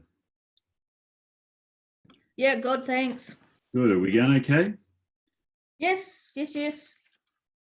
I've got so many bits of paper on the go and two Yeah, look, computers. so I'm up to 7.4. I meant to mention this as I break. We're up to 7.4, which is the audit plan Yes. for the coming year. But Yep. And Derek's in the background here somewhere. Where are we? Aye.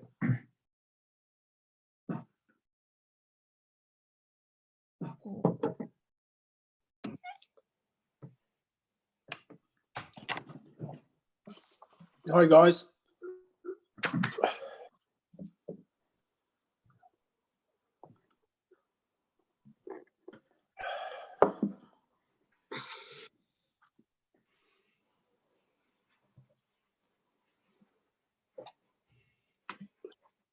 Fiona, could I just ask, how do you put me in the waiting room? Do I need to leave the meeting entirely?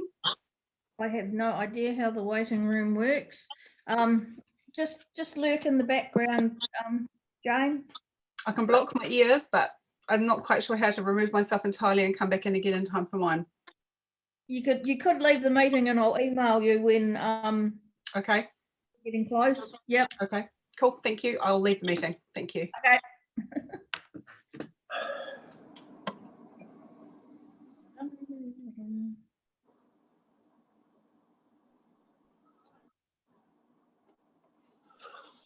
Come on, everybody. We're supposed to be starting again.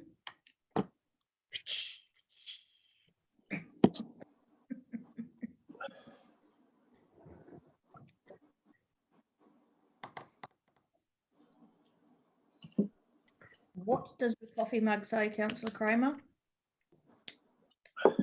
Not going to say. It'll be incriminating. Oh, okay. Good morning, Derek. Morning, Councillor Abel, how are you? Yeah, good, thanks.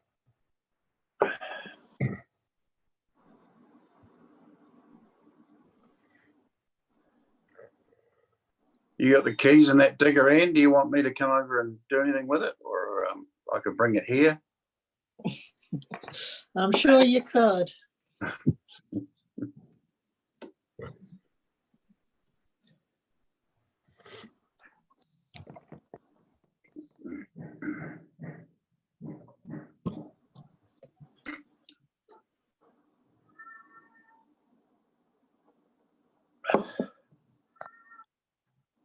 Morning, Fran.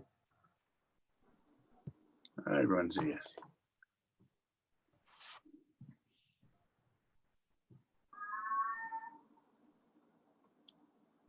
Is that your cat, Fiona? No, my cat is asleep on the couch.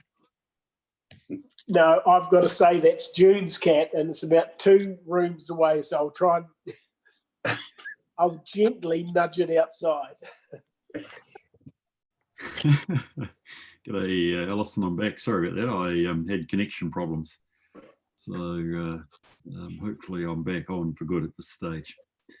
Joys of copper wire. Look, I take it we're back in session, Alison, while I've been offline. We're ready to go. We're live. We're live. Great. Thanks, Abel. Alison will be listening to me at this stage, so that's no worries at all. Okay, look, if we could make a crack, please, that would be good. Importantly, as I understand it, we've got Derek online with us as well. Derek, welcome along. Are you there, Derek? Thank you. Morning, Bruce. Yes, I am. Welcome, Derek. Good to have you along here. So look, this is our final mix-up to our agenda. Derek, obviously, we've changed our agenda. We're looking at what is on our agenda item 7.4, which we've held over until now because once we've dealt with 7.4, we'll move to public good, and we'll deal with your item under public good straight up to make it efficient for you. So welcome along. Thank so you. To the committee, just as a reminder, we are dealing now with item 7.4.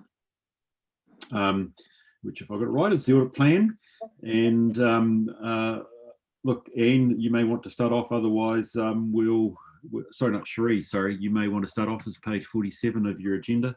Cherie, welcome to take any introductory comments. Otherwise, we'll pass over to some opening comments from Derek. I'm happy to speak first. Good morning, Mr. Chair and councillors. I'll take this report as read and I'll provide a brief overview of the content before handing over to Mr. Olsen to add any additional comments that he may have today. Audit New Zealand has provided Council with an audit plan for the annual report for the year ending 30th of June 2020. A copy of this audit plan has been included in your agenda on pages 52 through to 67. This report provides a summary of the audit plan for the Council. This audit plan outlines the audit risks and issues, audit processes, reporting protocols, and expectations and logistics relating to the upcoming audit. Please note that this plan is still in draft, as some of the logistical matters, being the audit dates and the audit fee, are still being finalised. However, all the other content is final. Council staff met with Mr. Olsen on the 12th of March to discuss the draft audit plan and various aspects of the upcoming audit.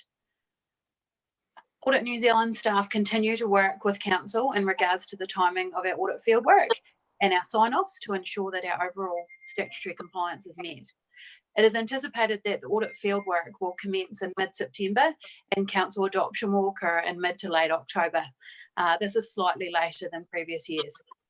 Council staff have revisited our detailed timetable to allow for the later adoption date and will be providing our recommended or suggested dates to Audit New Zealand within the next week or so.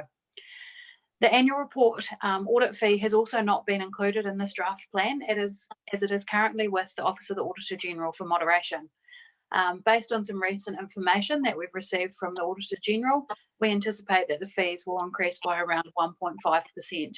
This will result in an audit fee for the 19-20 year of approximately $120,000 plus disbursements and GST, which is within the budget that we've allowed for.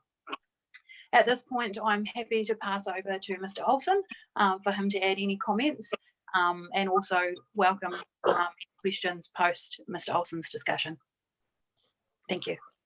Thanks for that, Cherie. Appreciate the introduction. And Derek, welcome again. And look, open to your comments, buddy. Thank you, Chair. Thank you, Cherie. Yes, I think as Cherie has indicated, I'd also take the report as read, and the main issues and focus area for us is around your infrastructural assets and the valuation thereof. Management override of internal controls, as always, is significant risk, and then also your forestry asset being the three main focus areas. I think the two areas that Cherie has touched on around audit timing, maybe also just to expand on that a bit. We did agree and we went back and looked at the proposed timing. We can accommodate that proposed time, but also maybe with the disclaimer that due to the current COVID-19 environment, it is probably very fluid at this stage in terms of priorities and timing of audits, and there's a lot of uncertainty within the environment currently around deadlines and all government entities' ability to still get their governance obligations and accountability obligations and adhere to the timelines and legislative timelines that's in place. So with that disclaimer, the timelines that have been agreed with management prior to COVID-19 will be finalized in this audit plan, just taking note of that disclaimer. Also, as Cherie has indicated, the audit fee is set at 1.5% increase for this year. We had a lot of discussions with the OAG prior to the COVID-19 environment, and probably was expecting a much larger increase this year due to a lot of additional audit requirements as well as changes within the environment. But due to the COVID-19 pandemic and a lot of pressures, financial pressures on councils and government at large, it was felt prudent to keep the fees fairly stable this year and only increase it by 1.5%. And then we'll relook at negotiating fees for the 2 outer years. So it will be a audit proposal for 3 years with a fee set for the first year, and then renegotiating that for the outer 2 years. Also, maybe just to note that there is a new audit manager this year. So Jenna Hills, who was the previous audit manager, has been rotated off the audit, and a new audit manager, Monique Kruger, is allocated to this audit for this year going forward. And also with regards to the external quality control reviewer that's allocated to an audit, that's an audit requirement. So all audits where the audit hours exceed 750 hours will require such a review. So that is standard practice across all our audits above 750 hours. So maybe with those few items, I'll pause there for any questions. Thanks, Derek. Appreciate that. That's reasonably clear.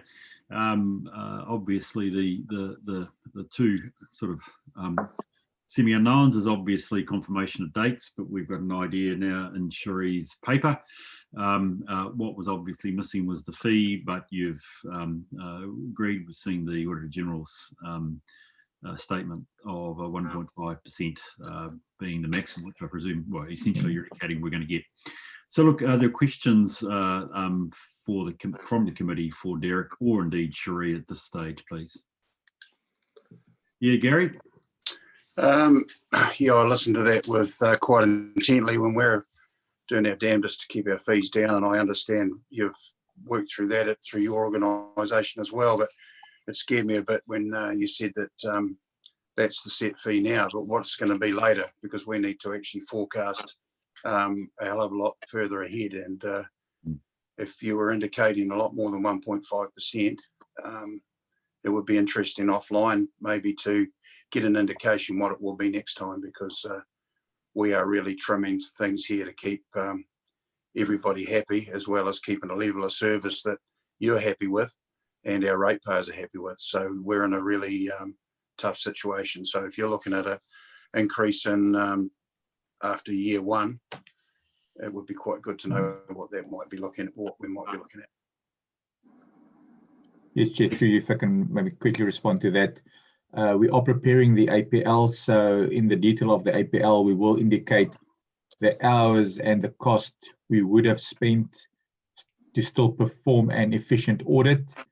And then that will be the basis for negotiating going forward. So that is yet to come. We are currently preparing that APL, so you can expect that before the end of next week, which will set out our expected cost to perform the audit for this year, because we are still taking a big write-off regardless of the increase agreed upon. And that will then, as I said, form the basis for discussions going forward.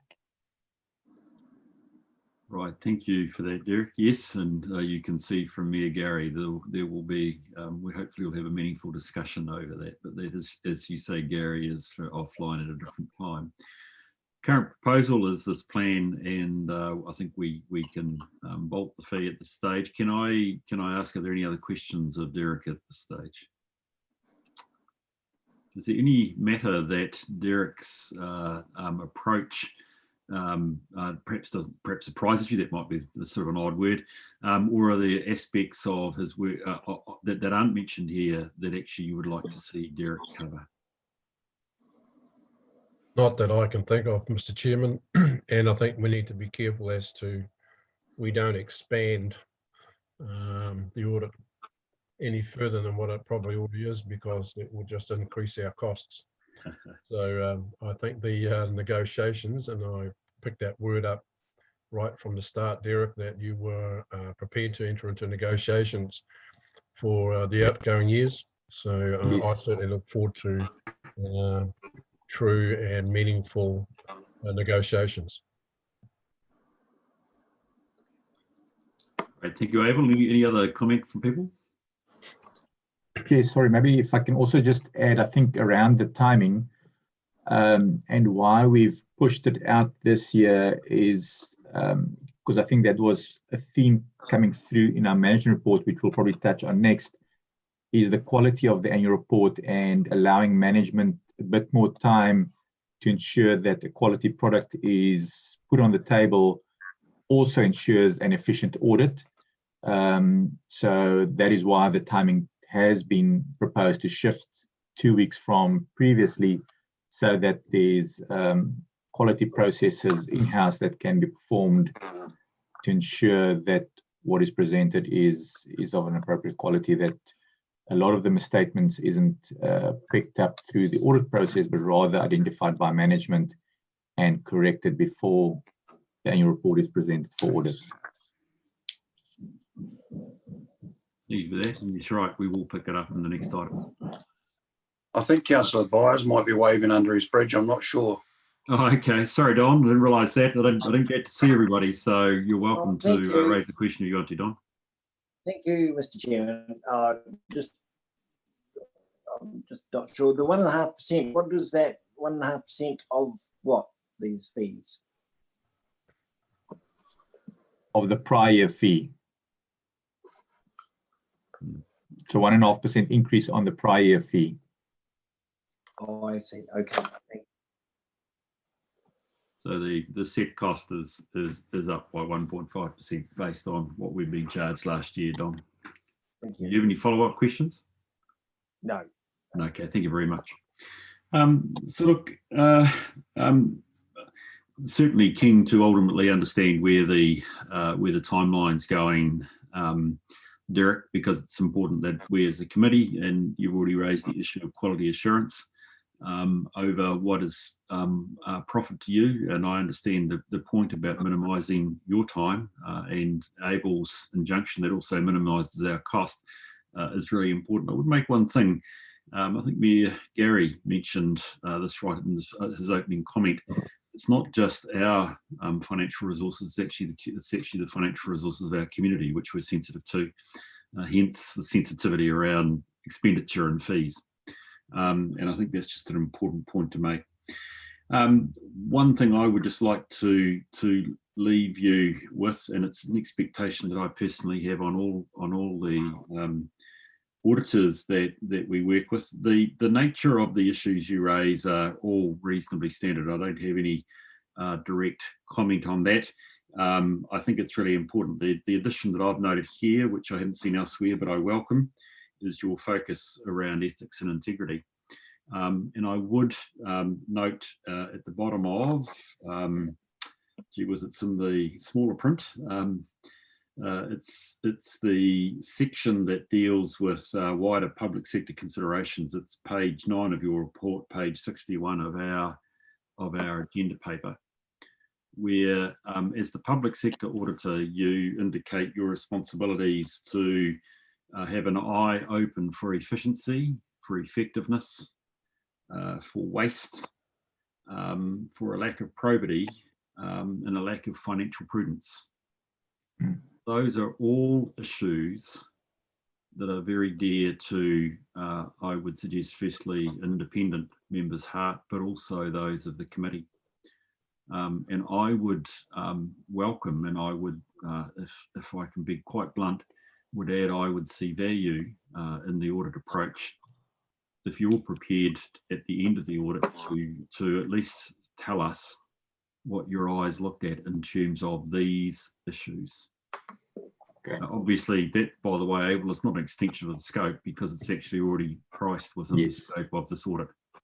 But it would be my expectation that not only along with the results of the audit, but that you would be prepared to engage with us over what you viewed, looked at in terms of these really key elements of good public sector performance, which we're responsible for and which, as I say, to put it colloquially, is dear to our hearts. So I'd encourage you to keep that in mind, that at the end of the audit, this committee would have a strong expectation that value is delivered by you being able to engage with us on that, even if it was, and hopefully to say, no, there were no issues. That would be ideal. Anyway, let's see where we go. If I just leave it at that. Look, I think we are where we are. I guess we're both giving each other fair warning that there'll be a discussion later on about audit fees, which obviously will also come with an audit engagement letter, and we can deal with it at that point. Abel, go for it, mate. Yep, and it's probably a discussion for offline. However, I would ask Derek to come back to us if the increase was at 0 and not at 1.5 as to what services we would provide for that. Sorry, just clarify that for me, Abel. You're asking him to do what? Come back to us if the increase was at 0. Yep. Status quo, and what services or what level of services would not be provided if we did not increase the fee by 1.5. Yeah, I think that places a limitation on our scope. I would like to know what that is. As I say, a discussion for offline. If we're asked to trim our expenditure because of the difficult circumstances that we're in, I put the challenge out to you also, Derek, is that if you leave your fees at the status quo, what services would you be providing and what services would you be cutting? I'd like to know what those are. Right, good offline discussion, Abel. Thank you. Challenge laid down. I hear that. Having said that, Derek, obviously we have to be careful about our money. What I would like to leave, though, is a very strong impression that we are keen and value the work of external audit. And I guess the comments around the risk issues and indeed my comments around performance, waste and probity mean that we do value your opinion. But of course the opinion is always valued on the basis of what you can tell us. So look, we do look forward to a very constructive engagement, knowing that we also do have to confront the issue of ongoing costs, both from your side and indeed our performance, but we'll deal with it as we've said offline and in other matters, so that's fine. So look, I do wish you well. Again, as the independent chair, if you have any issues in the process, well, obviously I have always found Anne to be very accommodating in terms of discussion, but you also have a welcome line direct to this committee and to me if there are any issues, and we would love to hear them. Good, Chair. Be prepared to hear them if that need be the case. I'd like to turn to the resolutions on paragraph 4, page 47, and from the chair, I'm prepared to move in effect that we accept the audit plan as it's set out in attachment A, and in effect, I don't propose to amend it, but we recognise that we've been updated both in terms of time through the report of Cherie and also the verbal advice about the fee at 1.5%. Do I have a seconder for that? Now, can I ask for a clarification, please, Mr. Chair? Yep. If we accept the recommendations as they stand, does that then also include we accept the 1.5%? I think it does, yes. In effect, it does. And can you just clarify for me, please, that we have seen the Auditor General's letter. What do we take out of that? Good point, Abel. Actually, I haven't seen that letter yet, so I don't know if Mr. Ruru might want to comment if he's actually seen it come through.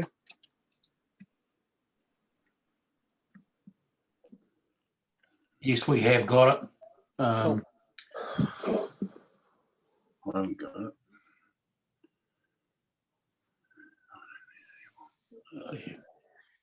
If I may speak, Mr. Chair, through you. Go for it, Cherie.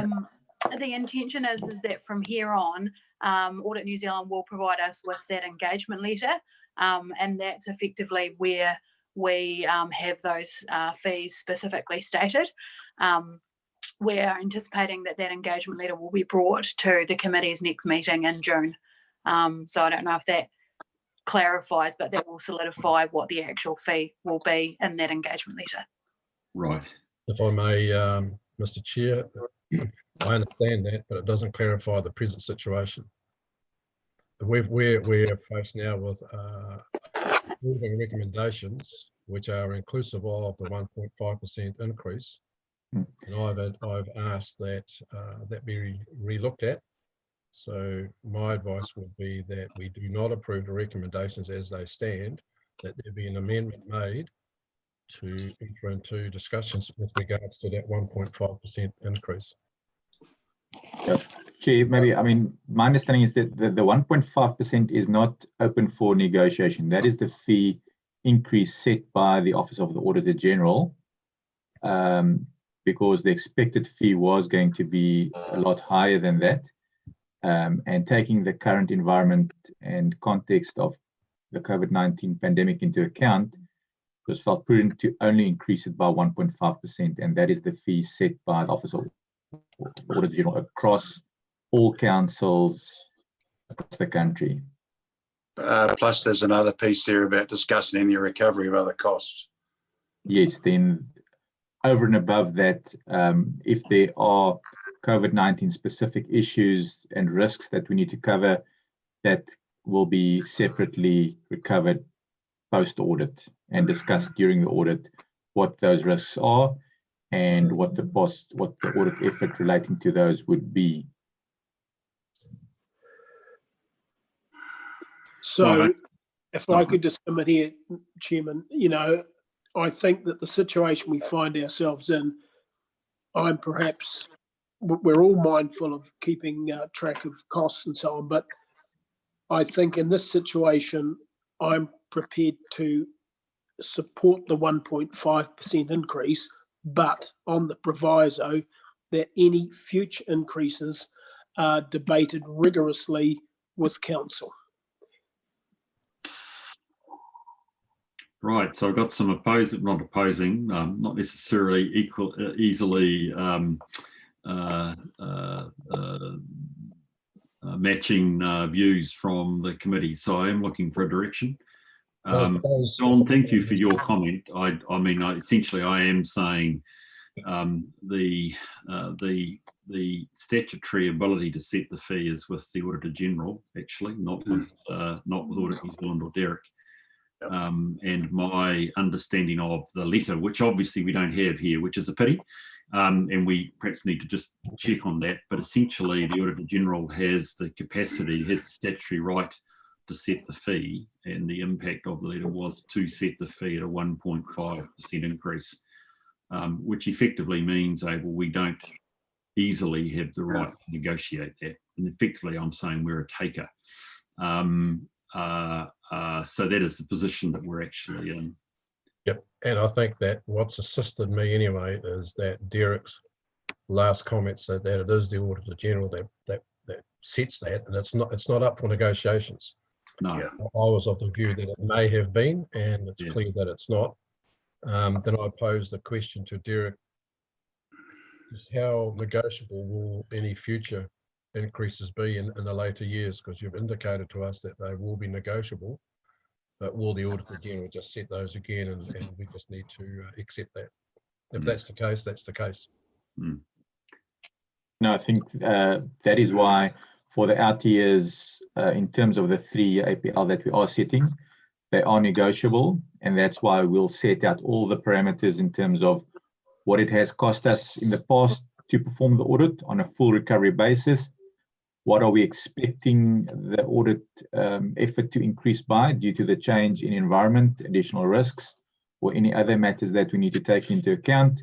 And then that is up for negotiation between us, that we end up with a fair fee that reflects both our effort and cost, that we are compensated for what we believe is reasonable, but also taking your cost pressures into account. Okay. Can I just reflect, and I don't, Derek, if I could help here, I'm obviously have been involved from the other side in setting fees in the past, Abel, and I don't know whether this is entirely the same process, but it has been clear that all service providers, and I just don't mean Audit New Zealand, but I also mean the other ones, had been seeking, and I think you used the word, Derek, reasonable fee increases, and I understand from my other commitments that the Auditor General is conducting a review of fees right across the whole public sector, not just local government, but across the public sector. And to date, which is the appropriate process, the audit service providers have to approach the Auditor General for any increases or to negotiate fee increases. That letter, as I understand it, came because the Auditor General was still mid-process in considering any adjustments, and did make the call in the light of COVID-19 that he would set the fee at 1.5% in the way that Derek's explained.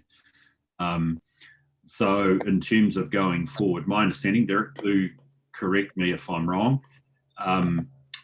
is that actually for Southland District, Derek will be seeking an increase, or to be able to negotiate an increase, which the Auditor General will approve, and we will have the capacity to negotiate that with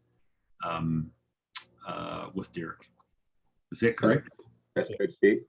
Okay. So based on the discussions that we've had on this particular matter, I'm now more confident as to the fee setting and also to the future. So happy to second Councillor Douglas's recommendations. Appreciate that. Okay, thank you for that. Good, robust discussion, Derek, and thank you for the clarification as well. So we have a motion which I have moved, which essentially accepts this audit plan. It means Derek can do can start the interim work, confirm arrangements with Anne, etc., and get the process going with Cherie. So look, I moved that. Abel seconded that. I'd like to put the motion, please. All those in favour, please say aye. Aye. Those against? Right, it's carried. Thank you very much for that, Derek. Thank you for that. That's got us to the end of the open session as far as I'm aware. Alison, I haven't missed anything at this stage. Oh, she's gone. Can people hear me? Yeah, I can hear. Oh, good. No, sorry, Fiona. Yep. Oh, sorry. Yes. Who's Alison? Did I say Alison? Sorry, Fiona. Shoot me down. Rightio. Can I just, I think we just need to note now that we've got to go through a motion. I'm just finding the right page that it's on in terms of your report. Excuse Just me, bear with me Mr. for a Chair. moment. Go for it. Mr. Chair, my Wi-Fi dropped out. It sounds painful. Fiona, look, we have got to the end of Derek's public session 7.4. I believe I've gone completely through the open agenda. And I would just like to now move to the motion that we move into public excluded. It's a substantial motion to deal with 6 items. The management report for last year from Derek, a quarterly risk report, the operational risk report, and we have got 3 papers in relationship to Yarnau wastewater. And the reasons are set out in the motion there. The normal people are expected to be able to remain from staff in the meeting, and we have a range of staff plus Derek to remain for the closed session. Derek for his item on the management report. I don't propose we need to read that out any further, but I would like to move that we move into public excluded for the reasons stated and for the people that can remain to remain. Could I have somebody who second that motion, please? Happy to second that, Mr. Chairman. Thank you very much, Gary. All those. And I don't know if you saw the note from Mr. Children, but just give him time to take off the live feed. I understand that indeed. We're going to break for 5 minutes. So I'll just put the motion. All those in favour, please say aye. Aye. Aye. Thank you. It's carried. And Gary, you're quite right. We need to give Chris 5 minutes. So what? It's 11. Amazing. It feels like it's probably about 2 in the afternoon. Can we be back? Let's make it 11:15. Is that okay, Chris? He's not listening to us. He's probably trying to get rid of it. Yes, it is. That's fine. Thanks. Okay, 11:15. We'll reconvene, please.